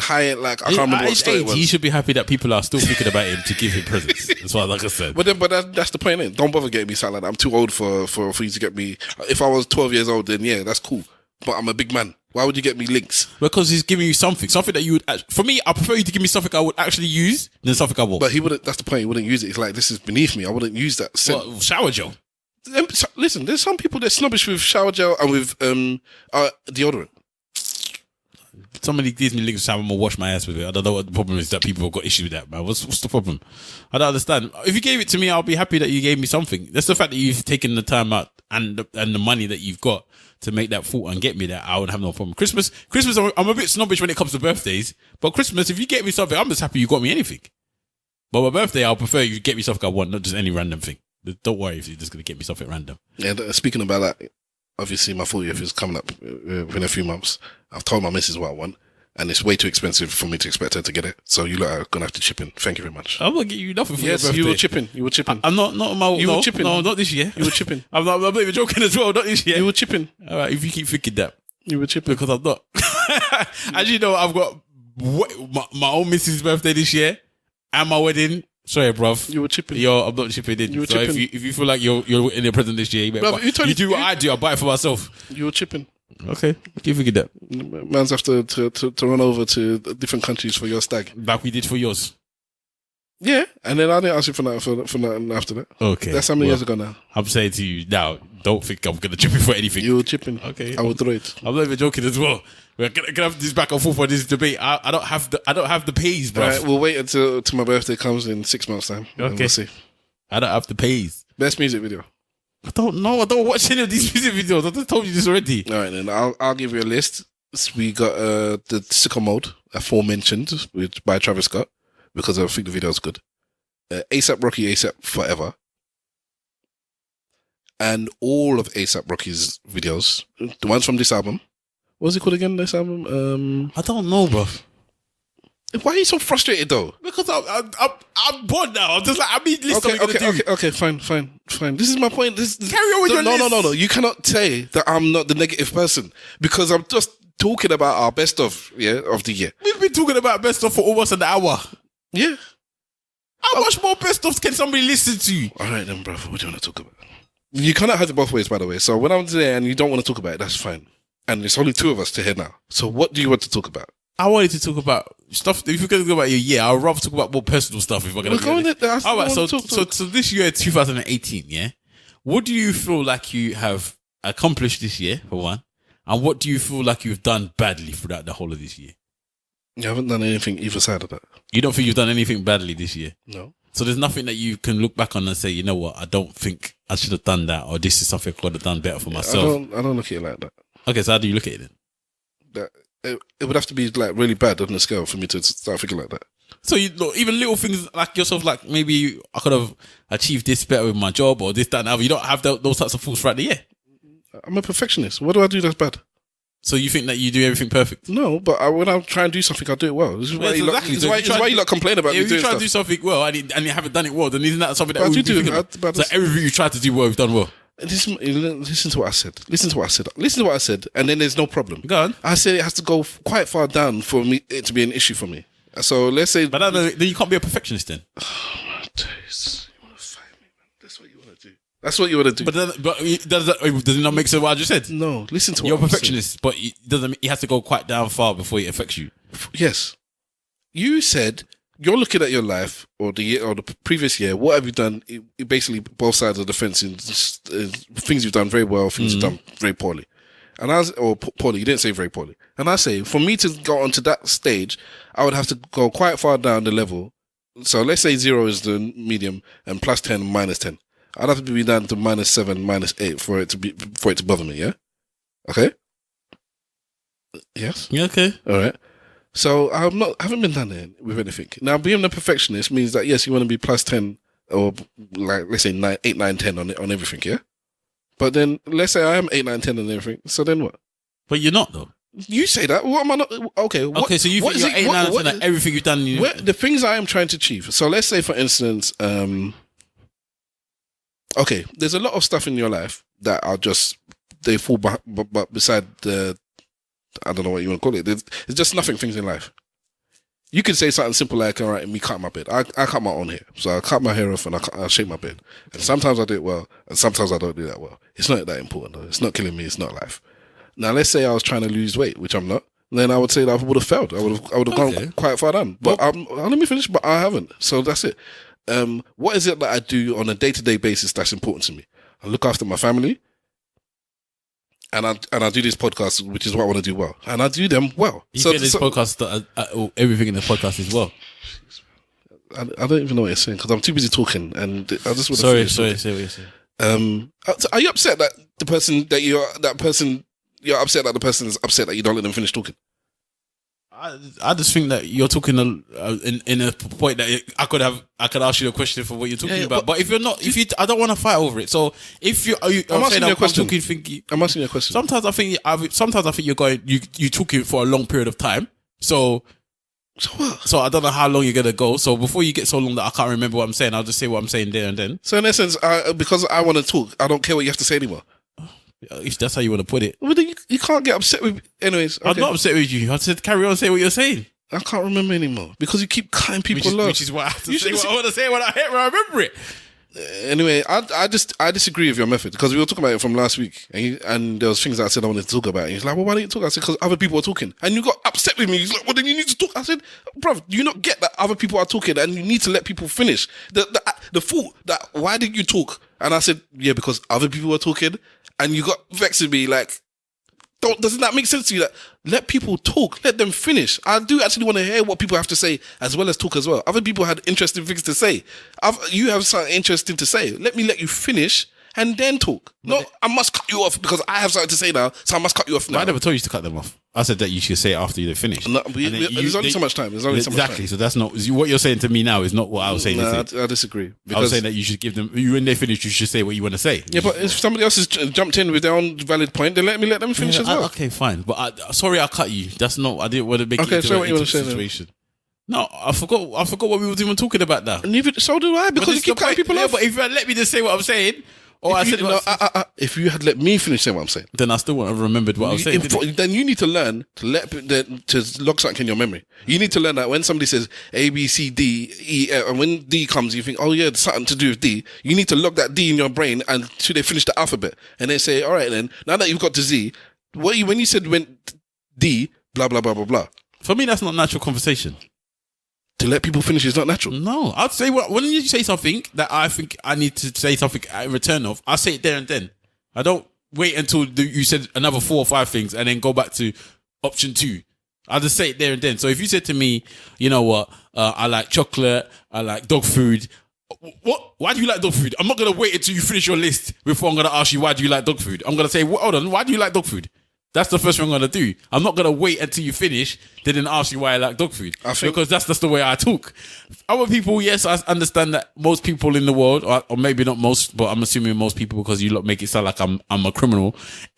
let people finish the whole of what they want to say before they then say what they want to say back. But when I hear something that interests me in that conversation, that I don't want to forget what I'm going to say to you, or something that's come out of my spirit to say that thing there and then, that's when I say it. And that's how I've always been. That's how I conversate. So when you are saying, oh, the podcast, you need to allow people, I get it, because people are listening from outside. But if you're talking about how I speak naturally in conversation, that's just how I speak. One day you'll sit back and you realize, wow, my closest friends to me, the ones that are passive talkers. So why is that? I don't know. Because I can talk over them, and they're cool with that. There's enough people that will talk over me though. You haven't listened to what I said. The ones that you're cool with. The ones that you are the closest with, the ones that you find are the closest people to me, are the ones that when you talk over them, they're cool with it. They're cool with it. I don't well, I'm telling you that because they're passive conversationalists. They have started to say they're talking, but when the aggressive or the dominant talker talks, they're happy to fall in the cut. And so this is my conversation. This is how the converse. Yeah, this is why you even get closer to certain people than certain others. So this is why you argue with certain people and not others. Is because some people is like, bruv, I'm talking here. Whether in their own way, they'll say it in their own way. However they might say it. They might start. Some people might get passive aggressive and start cutting you off just because you cut them off, and you won't even know. Like, why is this person not letting me talking? And because you don't even know when you're doing it. Like you say, like we point it out to you all the time. You don't even know when you're doing it. So you would know when somebody's cutting you off because I have something to say. How come you don't let me finish? I might not care. I might just carry on talking. It depends on what level of respect for that person's conversation I've got, I suppose. But should it, anyways? No, say it's just a good discussion. Go on. But I just feel that because you put too much emphasis. All right, in my opinion, I think you put too much emphasis on the respect of the person as opposed to the respect on the conversation. I think it's almost like when people want to win an argument rather than want to be right. Which is a separate thing. But I think for me is if I don't want to talk to you, then I don't want to talk to you, and maybe I shouldn't. But if I'm talking to you, then I should give you the fundamental level of respect of let's have a conversation in a respectful manner. And a respectful manner is let me let you finish and then say my point, and let you finish. And then when I'm talking, you let me say my thing. Not just I have to talk to you for work purposes or because we're doing a podcast or whatever it is. But I don't respect the conversation. I don't respect you at all, so I'm not going to let you finish. Yeah, but it's not a case of me disrespecting them when I'm cutting them up. I don't see it as me being disrespectful, because as I said previously, I'm just talking at a point where I think it's something. I think that I'm getting involved in the conversation. I think on my side, I'm finding this part of the conversation interesting, and I want to show you my interest. Whereas you're seeing it as I'm trying to cut you from speaking. I'm thinking it over my side as I'm trying to. You're doing it now. I'm trying to show you my interest, and that's how I see it. Okay. And sometimes I don't even know when there's a natural end. I think you've ended. There's times when I actually think somebody's finished, and then I'll keep talking, and then people are like, I've finished, and I'm like, oh, the reason I stop you there is because you're not an idiot. So what it is that you're very consumed in what you have to say. You're not worried about what the person's saying. So if you actually cared about what the person said, let's put it this way. Let's say, like I said, that when we're having this whatever discussion, for you to be able to get to heaven or something that's really important to you, I don't know, or for Arsenal to win the Champions League, you have to actually be able to not regurgitate word for word what everybody said, but you'd have to be able to say what they had said from start to finish, kind of within reason. Yeah. Nobody's expecting you to say word for word. So then you would the difference is you would actually listen. It would get to the point where it wouldn't just be once they get to D, you start cutting and say dog food. You would let them finish to Z because it's now important to you what they have to say. So when you said, I feel that they've finished and that's why I'm talking, it's no, you haven't thought they've finished because you don't care about this, you don't care about E, F, Z, G, Z. You don't care. No, sometimes I think they're finished because they take a long break before they'll say something else. The amount of time, well, okay, all right. The amount of times I'm now making the joke with you that because you sometimes say, well, I thought you were finished. And the joke I'm now making is, how can the person be finished when you had to overlap them to talk? That's that's my joke now, yeah? So my point is you cannot afford they were finished because they're still talking when you started to talk. So it's not about that. It's just I have something to say now, and whether it's I'm bored of what you got to say, or you've said something that sparked a conversation within me, or whatever it is. It's not about that person. It's about you. It's about I need to talk now. See, when you said it about you, I thought that was a break for me to talk. That's what I'm saying. But anyway, I think the thing about the podcast as well is that I hate breaks. I hate breaks in conversations. I hate when there's a silence. I hate when there's one person talking and another person's thinking before I hate it. It bothers me. It bores me. So I just don't allow it to happen. In podcasts? Yeah. especially whenever I'm hearing people to have a discussion and there's a break or a pause or somebody's giving the other person time to speak or whatever, for me it's unnatural because I don't do it. Unnatural. I don't have breaks and like if we're talking about something, then we just talk innit, and it just goes back and forth. If we're debating about something, we just debate about it. It goes back and forth. There's no big pauses. There's no breaks. There's no okay. Let me take 2 minutes to defend. We just chat. All right, okay. So even when we're outside the dinner tables or with the man them, we chat naturally. We don't take time to like. If we're out there, let's say us and man go out for dinner. Yeah, how much of time are we sitting down actually letting the man finish before we cut in? Yeah, okay. So then that's why I don't see anything unnatural when I'm doing it in other places. I'm telling you, I listen to multiple podcasts, and if we're talking about best of the year, what's your favorite podcast? The Joe Rogan podcast. Okay, so you tell me that there's not many gaps in that podcast. Your favorite podcast, there's umpteen gaps. But there are also many times where they cut each other up. Okay. When the conversations get into a point where it's nice and it's heated, they cut each other up. It's not important. The important part is I don't like gaps. But your favorite podcast, there's many gaps, more gaps than probably any other podcast you listen to. No. Which podcast has more gaps than the Joe Rogan podcast? Brilliant Idiots. No. They have a lot. No. Yeah, because they're always thinking before they speak. But anyway, let's not get into backwards and forwards. You people that listen to both those podcasts, you can decide for yourself. Now, I'm telling you that the gaps are a space of growth, and they're a space of thought. Now, Growth. Yes, growth. So, podcasts that I listen to. So let me pick up Let's Talk podcast. Yeah, they were on the show a few weeks ago. Wicked podcast. Love them ladies talking, so intelligent. I love it when they're talking. The ladies talk over each other. And it's so frustrating because between this minute and that minute, I didn't actually hear what anyone said. And the women are so intelligent, they're so witty, they're so funny. And I didn't hear any of you because all four of you were talking at the same time. All four of you were talking at the same time. And I do not want that for this podcast. So you saying that, blah, blah, blah. I don't want, yeah, when we're in a restaurant and we're busting joke about man's them, that's all good. But for me, the most frustrating thing is when what do they talk about? Potential that you have and you don't fulfill it. Is me hearing intelligent, witty, funny people saying something that I know is intelligent, witty, and funny, and I didn't hear any of it because all four of you were saying something witty, intelligent, and funny at the same time. But for me, I cannot stand that.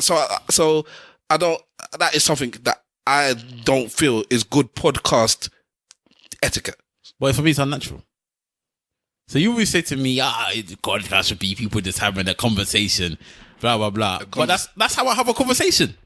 That's how I have a conversation. I cut people up. I say what I want to say at whatever time I want to say. And that's how I do things. So is it bad etiquette? Probably. All of us disagree with you. Probably. I don't. Another thing, and this is my personal problem. I don't care. I don't care whether or not you disagree with me or not. Your whatever thoughts of what I do or what I don't do in that type of situation doesn't reflect on me. I don't care about it. It doesn't make any. Okay then. So we'll go back to what you said earlier on. Regarding first of all, just to put a pin on that thing, you might come back to it. Is that I don't have an issue with overlapping. Sometimes it's not that you can never overlap. It's not that you can never interrupt people. That's not the issue. The issue is just when you do it all the time. Okay. So which is I think you do it way too often. But doing it is not a problem. I do it. Everybody does it. That's just life. All right. To go back to what you were saying before is you were looking back on I forgot what it was. Yeah, 2018. Yeah, but you had a point and then it splintered off into that. You were talking about looking at perfectionist and stuff like that. And I said that there's two things that I actually spend time on, basically. Outside of going to work, which I think is quite easy for me. So I do it and I go in, I come home. It's not hard. So it's there. I don't have to excel in it. I have to excel in my family life and I have to excel in my podcasting because this is a second job, but it's the job that actually means something to me. And my family is the most important thing to me. And I'm talking about more as a husband and a father, but also as a son, maybe as a brother. So maybe my brotherly duties is not the best. Fair enough. But I think you two is both adults, as in my siblings. They don't need me to coach them.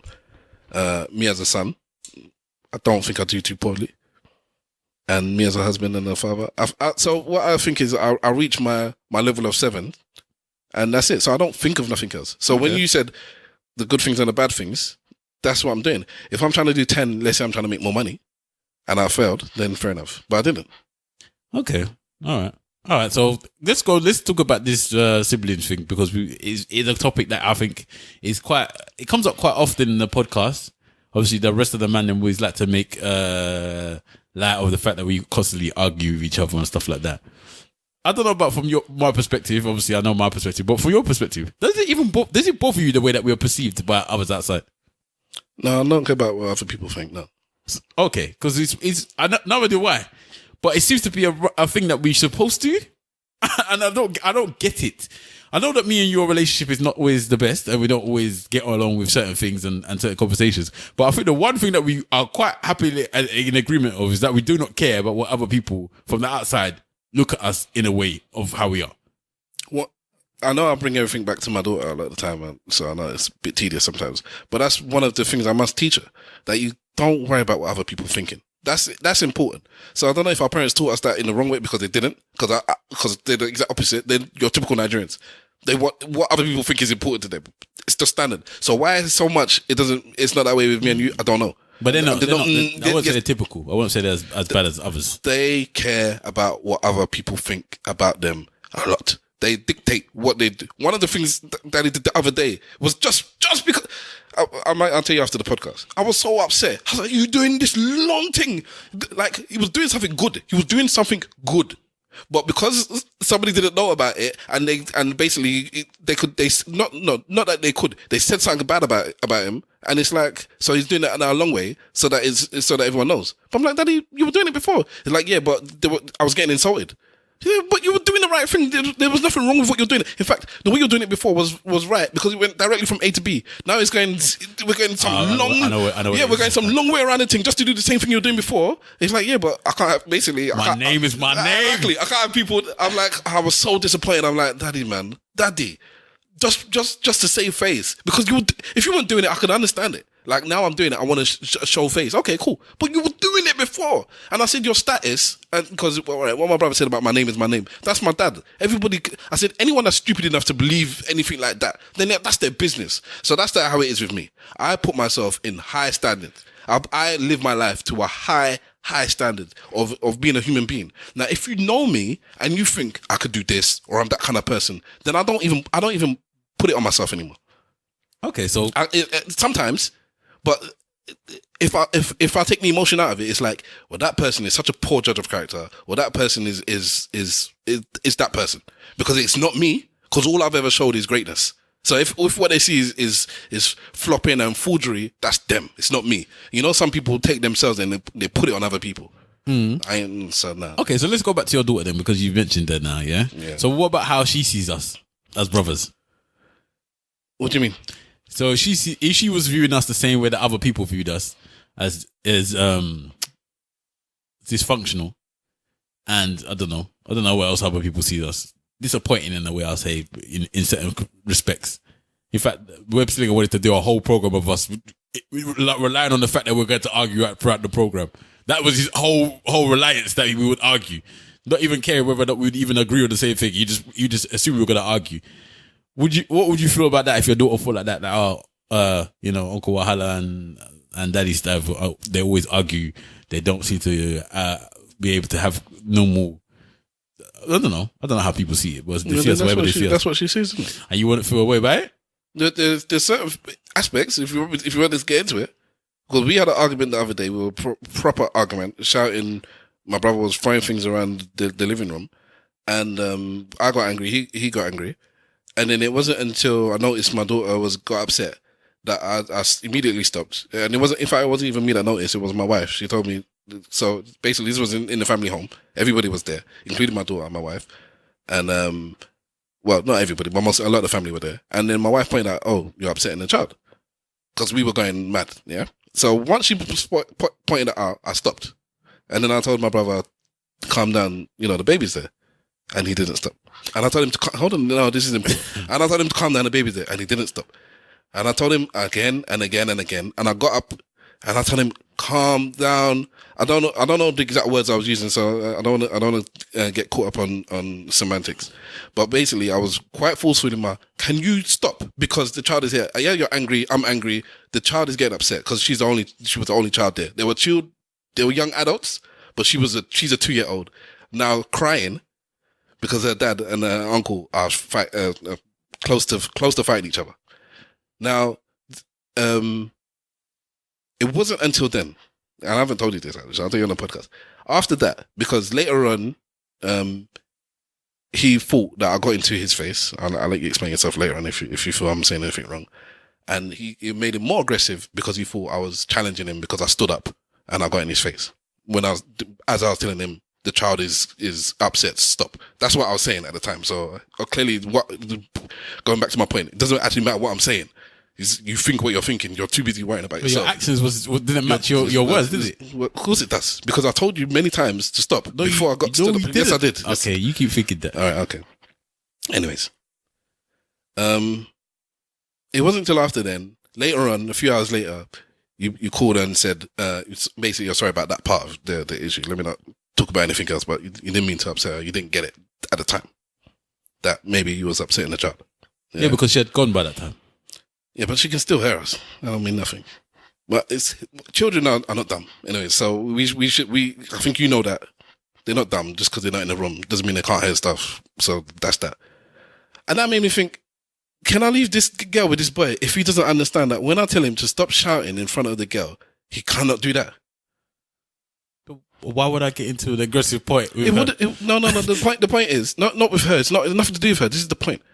There is no one more important because all right, this is what got you upset when I said something later on. There's no one more important in the room than that child at that point.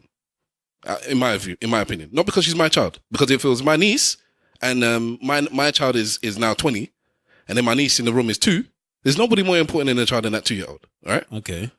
So once you're doing something that's upsetting a 2-year-old, and somebody's telling you you're doing something that's upsetting a 2-year-old, that you can stop because you're the adult, and you don't, then what you're saying is that how I'm feeling now is more important than what's important to that 2-year-old.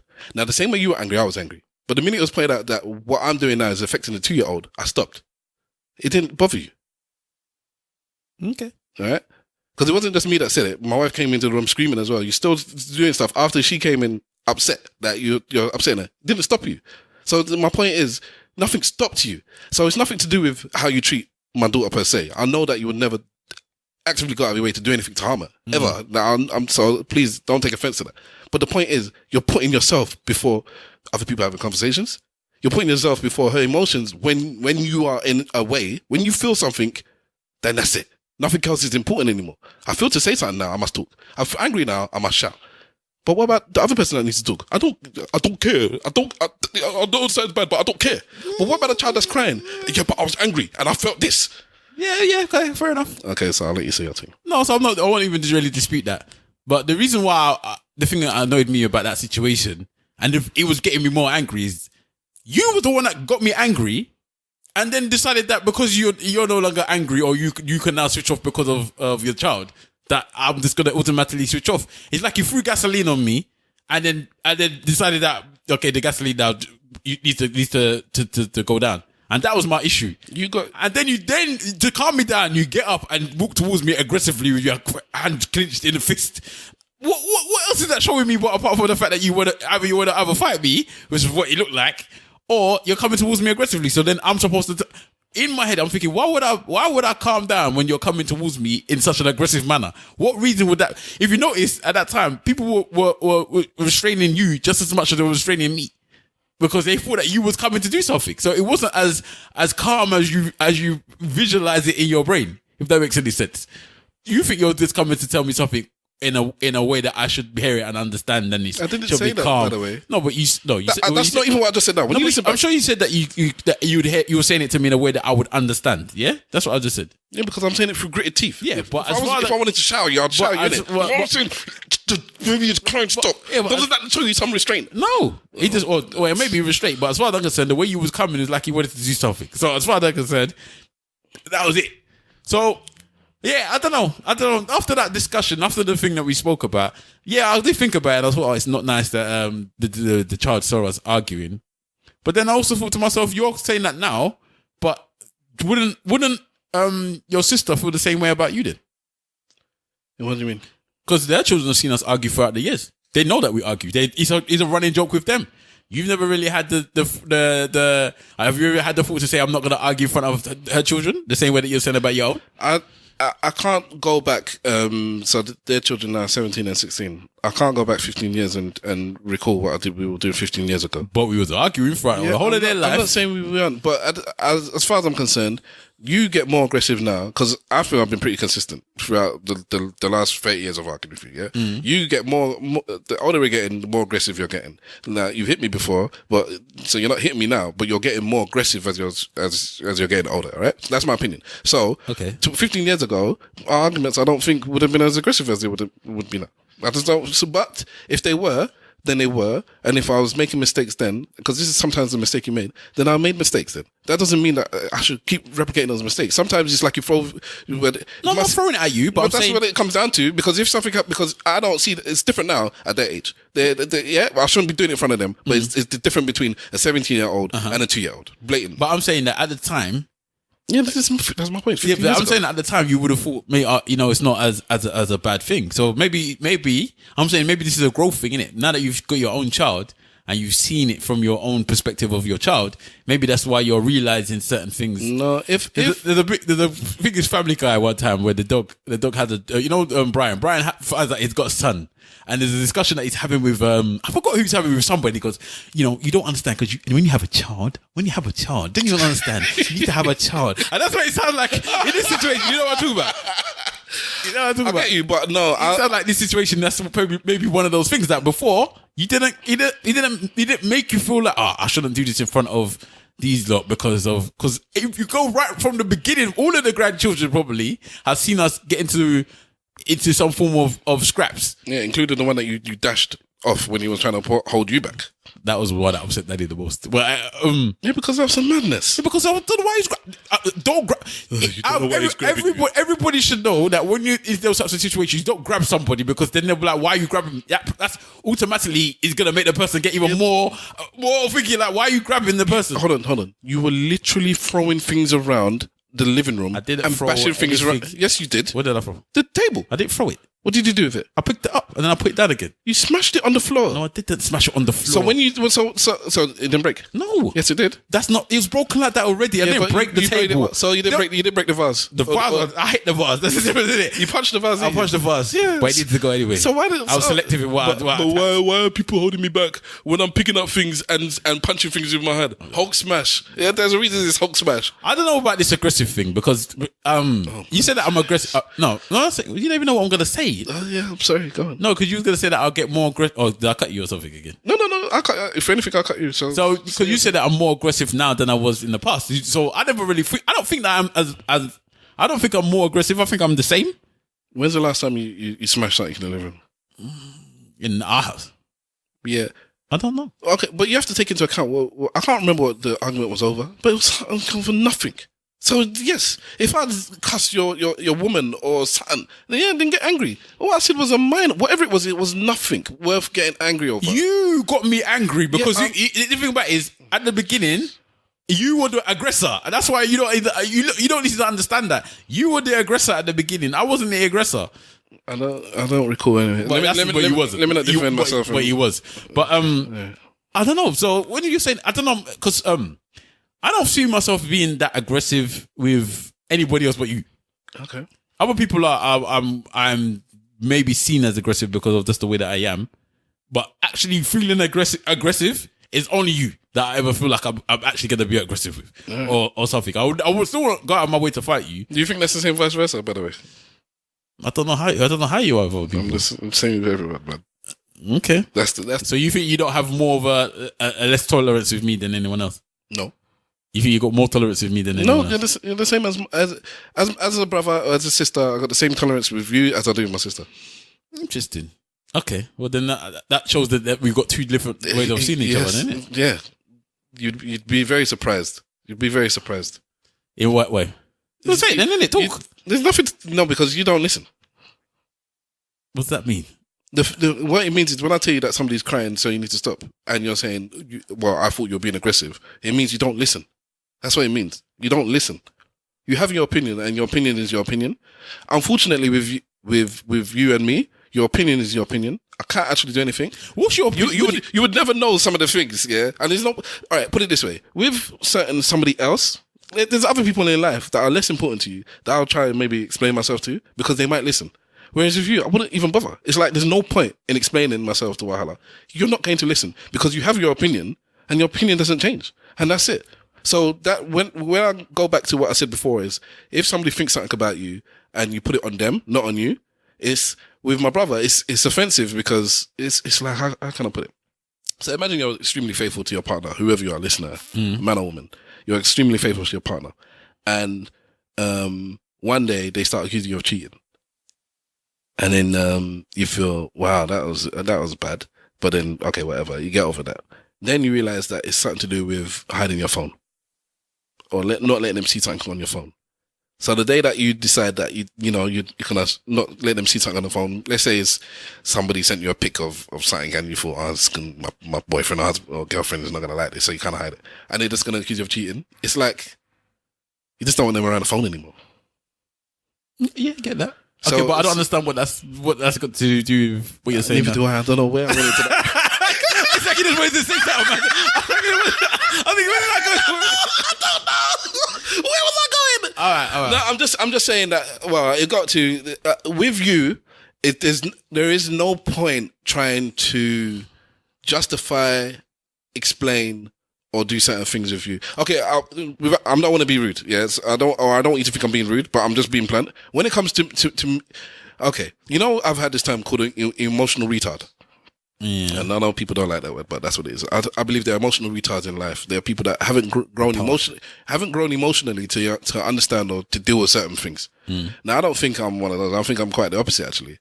So I get cussed for being sensitive, but I think that is a part of being an adult. I think people that want to go on like they don't have any sensitivity. Those are the people that are reclusive, or let's say emotionally reclusive. They actually can't grasp the full range of their emotions, and they've cut certain bits off. Okay. It makes them worse. Now, when it comes to my brother, I don't know what he's like in his day-to-day business with everybody else, or with work, relationship, whatever. I don't know, but I know with me, in his relationship with me, he's an emotional retard. He hasn't fully, because of the things that I've done. So I take responsibility. That's the bit I'll take responsibility for, which is why I don't actually try to push things further. Because of things that I have done in our past when we were teenagers, because of mistakes I have made as a bigger brother, he is emotionally stunted in his dealings with me. So I just have to deal with the fact that I have done something to my brother, which has made him emotionally stunted, retarded, reclusive, and that is how he's going to deal with me until maybe, hopefully one day it stops. But I don't actually, it's not something I do, and I don't sit there thinking, is he ever going to stop? I just don't know. So this is the way he is now. This is the way he has been for the past 10, 15 years. And that's just life. It's me as the bigger brother to just do the bigger brother thing. Because he thinks he's the bigger brother, but he's not. I am the bigger brother, and I just have to do the bigger brother thing. And why would you think I would think I'm the bigger brother? Because there are certain things you wouldn't do if you thought my older brother cared about me. So you wouldn't think I'm coming to shout or to hit you when I'm telling you that you're upsetting my daughter. If you just listen to the fact that he's talking. That's bullshit.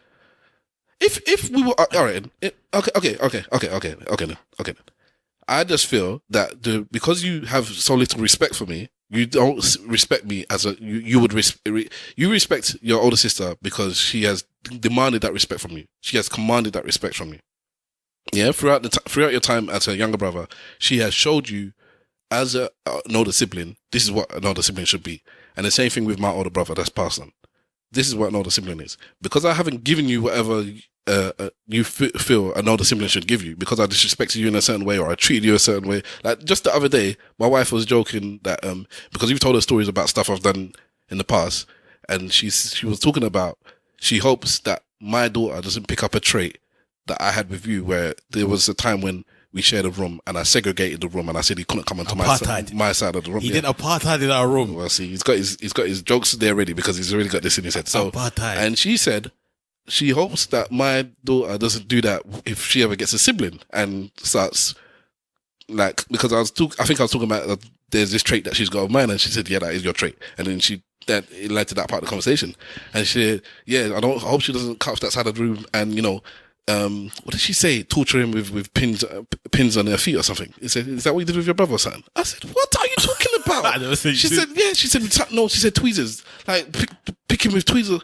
I said, what do you take me for? I don't know what that was. This is my point. The type of stuff you've said, that's what is in her head that I actually literally tortured you, and she just couldn't figure out what torture is it that you did to your brother again. I'm like, I didn't do any of that stuff. The stuff he talks about is the truth.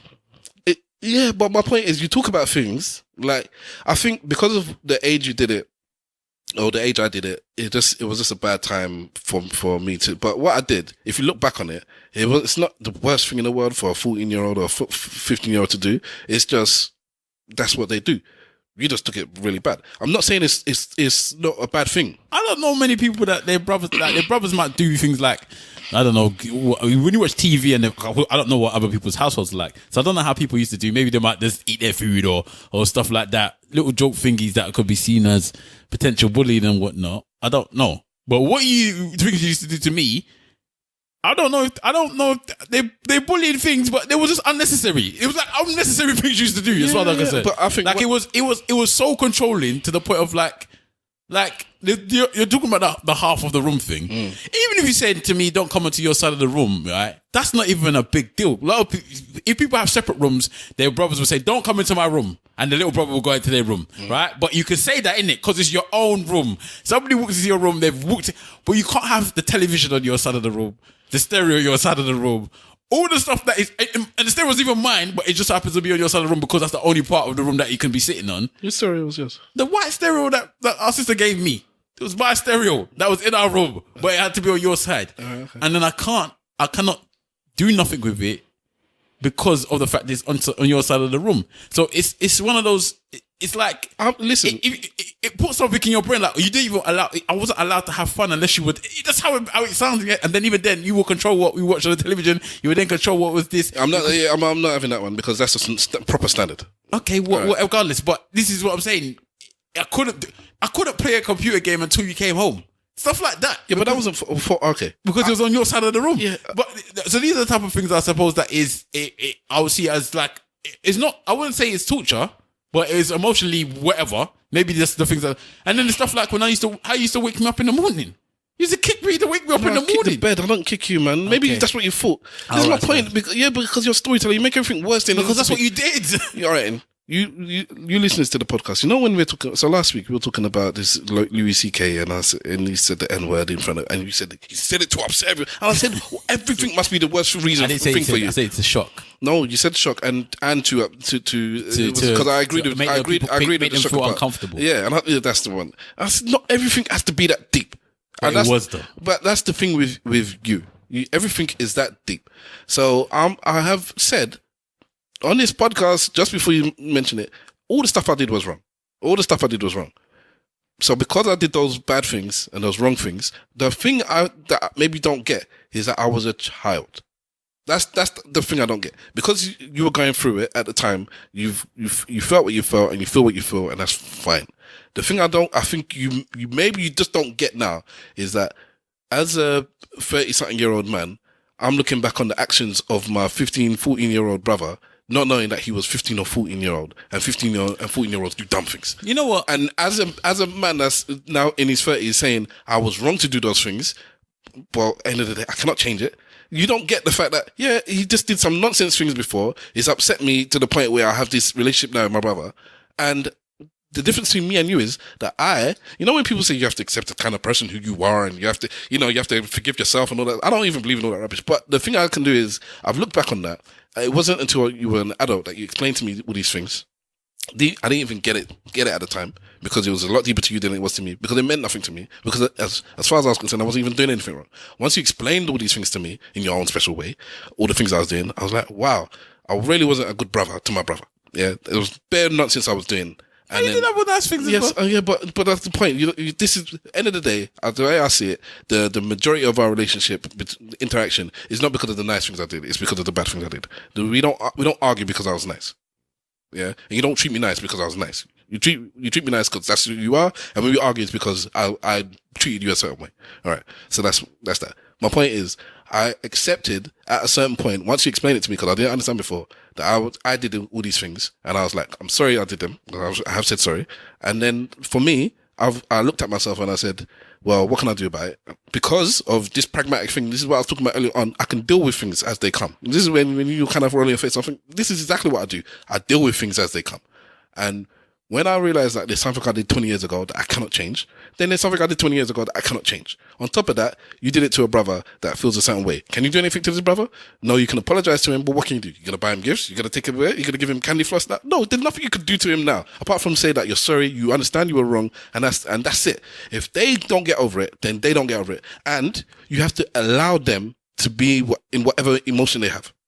Because unlike the other day where you said that it's me that started the argument because I just said something you didn't like, which is fine. And that's for me, that's completely different. I can say things you don't like without you having to smash things in the living room because I can talk. All right. But what I did when I was younger, those are things that, yes, you can have the emotions you have now, the residual emotions, and I don't have any right to tell you, you must get over them now. It's 15, 20 years ago. Get over it. I don't have any right to tell you that. When we had the argument the other day, I have every right to say, Wahala, I can talk without you getting vexed. I can talk without you saying, you started the argument. I'm not doing it. I haven't done it since you brought it up because I think it's just petty. Because you keep bringing it up, you got me angry. And I'm thinking, that's so petty. But you was angry. No, what I don't think you understand is... but it doesn't matter. This is my point. It does matter. Okay, go on, say what you're saying. The reason it does matter is because I wasn't aggressive towards you first. You was actually aggressive towards me first. I don't think because of what you thought I'd done. And that was the thing that annoyed me because I hadn't even done that. So this one really even worse. But as I said, anyway, and that's what gets on my nerves because again, it's residual things because there's times when people have residual things and I did bring it up a bit later about how it seems to be one rule for you and one rule for everyone else. And I think that's one of the things that I have a big major problem with you about. The same thing that you say with me as well, I suppose. So I just treat people how I treat people and I don't respect them or whatever I do. I feel the same thing about you. I don't feel you do things what you want to do. You say things to who you want to say things to. It doesn't matter who they are, what they do. You just do what you want. But I don't know. But I find it interesting how you think I view you, because I don't think how I view you is how you actually think I view you. Well, okay, the way I see it, then, yeah, I see how you treat other people. Right? Okay, put it this way. The other day, I had an issue with Simple Simon. All right? Yeah. Before the podcast started, I had an issue with him. I was going to talk to him. When I came here to have this discussion with him, you didn't act like my brother. You acted like you were his brother. Because all you did was make the situation worse for me when I came in. Yeah. I was going to talk to him about something and I wanted to have a word with him. And all you did was talk about how bad I was, how is me that does it. And I was like, and I had to tell you, listen, can you just allow me to have this conversation with him? That was one thing yeah. But do you see my point? It wasn't like, let me just stand in the middle or even let because me... you was in the wrong. And if I was in the wrong in a situation with anyone else, you will be the first one to tell me you're in the wrong. How was I in the wrong? Because, listen to what I'm saying. And that instant, yeah, they did something that I didn't like. All right? Whether you think, well, it wasn't the biggest deal in the world or not, you can understand what I was thinking, yeah? Could you understand that? That you was upset? About what they did. You can understand why. Because I didn't say, you knew what the problem was before I said it. I never said anything. Yeah, so of course you can understand why. So, but I thought it was ridiculous. Okay, even if you think it's ridiculous, do you see that? I see this person's they have a reason why they're upset. I don't think it's a valid reason. I don't think they should be upset. All right? Okay, fine. So instead of saying, I don't think you have a valid reason for being upset, to take me to the side and say that, what you say is, you did this, you did this, you did this, you did this, you did this, you did this. What I did say first was that you don't have a valid reason to be upset.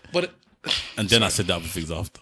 But okay, I don't want to get into it because I think you're too. This is what I mean about you're too busy trying to. I feel you just get the point of what I'm trying to say. You sound so much like my fiance right now. No, it's ridiculous. Anyway. I'm defeated because the thing is, this is my point. Of all the people in the world, you are not the person to have this conversation with because of all the people in the world, it's you that I want to understand.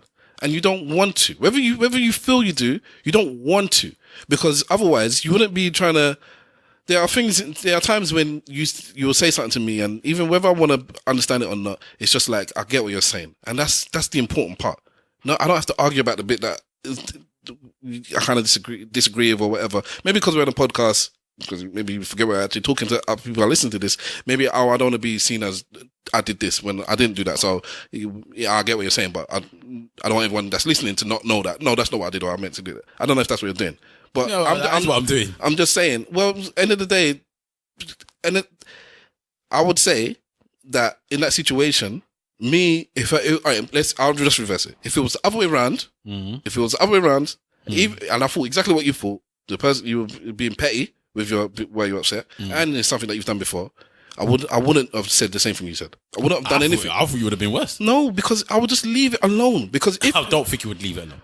I don't think if you asked every other man there would Stav leave it alone, they would say no. No, because there's a difference between Wahala being whatever and when the Wahala is actually upset at something. You actually have an issue with somebody and something. It's not a joke. But I don't understand what you're talking about. You're talking about in reverse. Even when I'm angry with you, when I can still see that when you're angry, that I have to treat you a certain way. So if I have no game in it, if I have nothing in the game, if I'm looking at it from an outsider and I see my brother's upset, it's not my job then to make him more upset. Whether you think I would do that, that's when I look at you and I think, what do you mean I would do that? If when you are upset, since when do I then go out my way to make you upset or to throw fuel on the fire? You're actually trying to pacify something. You tell me I'm chatting rubbish. Are you telling me you wouldn't? No, because I've just told you. If you are going now to talk to there's a difference between I'm talking to you on a level, because you weren't talking on a level. You were talking like you were Don King wanting to spark up the thing. You were there laughing, thingy. You're telling everybody else what's going on. Because it was hilarious, as far as I said. It was so ridiculous, it was funny. That's the point. To the point where Mr. Wolf was almost... When I actually told him what happened, but he was crying because it's ridiculous. Mr. Wolf is just calling us right now, by the way. It's ridiculous. Yeah. There's no point, where the podcast was over, but I can add him. You know what I'm saying? Yo. Yeah. Bruv, you're live on the podcast. I don't know what type of... I called you 2 hours ago, bruv.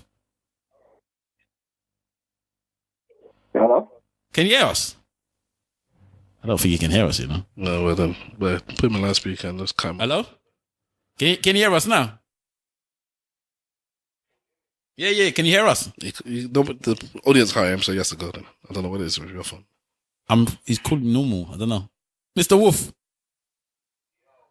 Let's get rid of him. Yeah, apparently the audience can't hear you because of the way that we called in. I don't know I've done wrong. Or you can call my phone. You can call Stav's phone. Call Stav's phone. Alright, there's.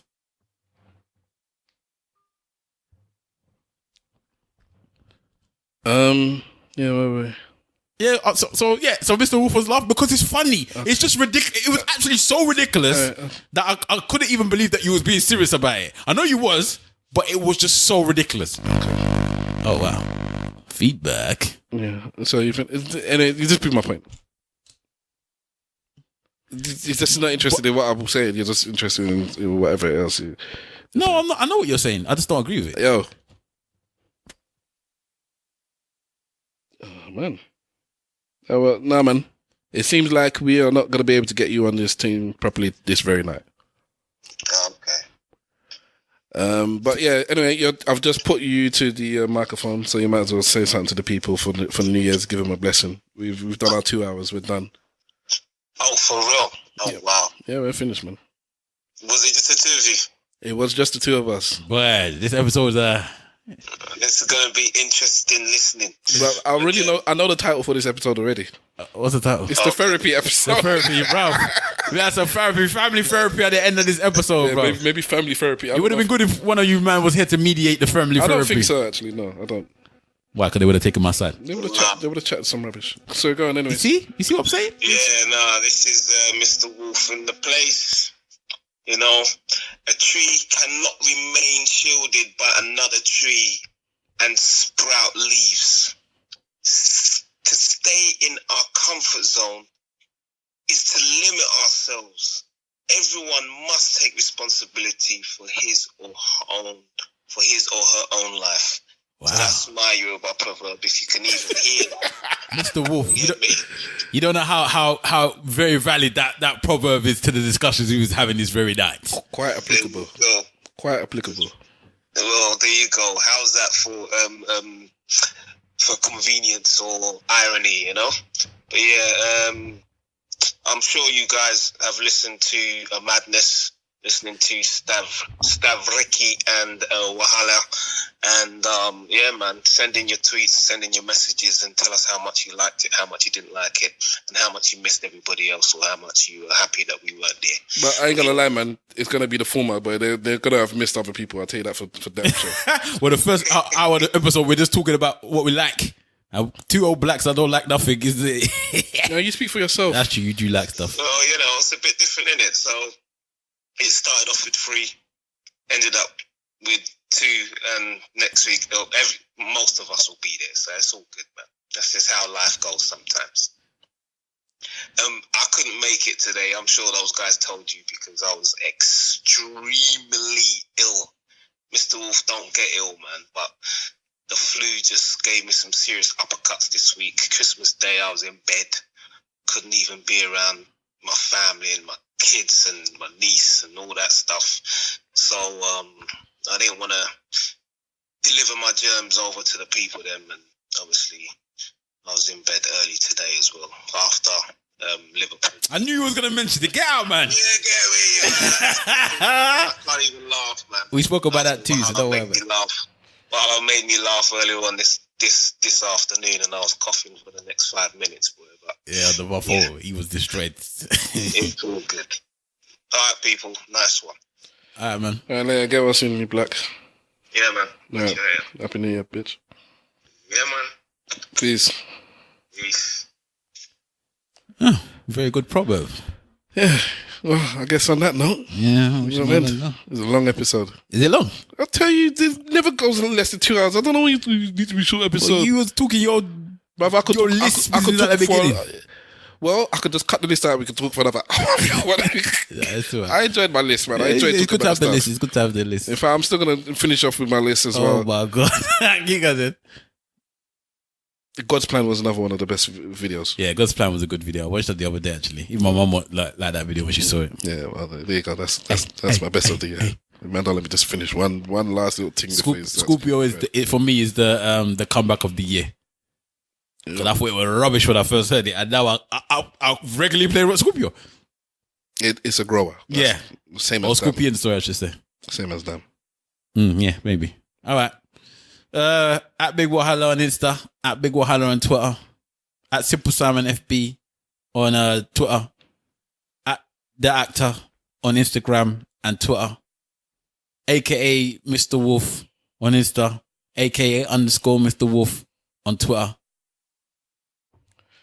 And I am at Stavros Bus everywhere. What's your Stavros say for the year, bruv? There is, well, therapy. Go and have some therapy if you feel you need therapy. I don't think I need any, but I think Wahala does. Wow, I think you need it. For what? I don't think I need it. I'm so centered. I don't think I need it. I know my things. I whether or not I care about. But that's the dealing point. with them. But why should I care? We have just spoke at length about a situation where you could have stopped yourself, but you didn't because you felt a certain way. That's the point. That is the point. I could stop myself, and you couldn't. Yeah, but I could stop myself. I chose not to. Well, either way, no. I disagree with that because if you were of sound mind, the reason you apologize for that bit is because you understood you were wrong with that bit, and you would have understood you were wrong in that bit at the time. Nobody needed to say anything more than what was said. Yeah, but I could have still stopped myself. It's because if you didn't approach me in that manner, I would have stopped. Yeah, but okay, there was a point where I was sitting down and somebody else was saying stuff, and you were still running around. So it's got nothing to do with me. You need to stop focusing on me. Yeah, but your child weren't there then. That's the whole point. It doesn't matter. But for me, it matters. If the child's still there, then I'm going to behave a certain way. When the child's gone somewhere else, why am I now dilly-dallying for somebody that's not there? Well, any therapist worth their school is going to say if what you keep saying is, well, it was their fault. It was that person's fault. What they did makes me... I'm not blaming anybody. You just said that. You just said it. I'm saying the way that you was approaching me was making me more aggressive. But I'm not... When I'm talking about why I didn't stop with the thing is because the child was gone. The child was still there, I would have stopped. Well, this whole conversation, all I've said is I've taken responsibility for my actions. Mm-hmm. Yeah, we can agree that. And I've said that I know what I've done wrong. Okay. All right. You say, yeah, I know I did stuff, but it's your fault. That's what we said. No, not in everything. Okay. Well, you listeners can go back through us the last 2 hours and find a bit where he said, "I did this. It's my fault. I'm wrong in this aspect." I told you you already said that I said I was wrong. I said I was wrong for continually shouting. You just said that you were happy to do But the reason, no, you said why did I continue? You couldn't stop. I said I could stop. But I didn't stop because as far as I could turn, the child was not there. So in my head, it didn't make any difference whether or not I was shouting or screaming or not now because she's not there anymore. But while she was there, I should have stopped. That's how I see it. Ladies and gentlemen, thank you for listening to episode 105 of season 2 of the Eloquently Saying Nothing podcast. Happy New Year. I hope you have a wonderful 2019. I hope you have a wonderful family, not like me. And you see it there? Darts. Now, I just hope things go well for you. I hope you're enjoying the day and the period. And I hope 2019 is better for you than 2018, especially if 2018 was not one of the best years for you. While you have anything nice to say towards the end? No, I'll co-sign what you're saying there. Obviously, it's a bad type of year for some people. You know, get that new job, get that new life that you're looking for. Go for it. Go for what you need. Be good for yourself and be good to others. My one little bit of advice is I don't see 2019 as a year that, well, now it's a new year. I must try this new thing. I don't see it like that. That's not, I don't co-sign that. It's like every day you must work towards greatness or to whatever it is you want to do, whatever it is that you personally want to do.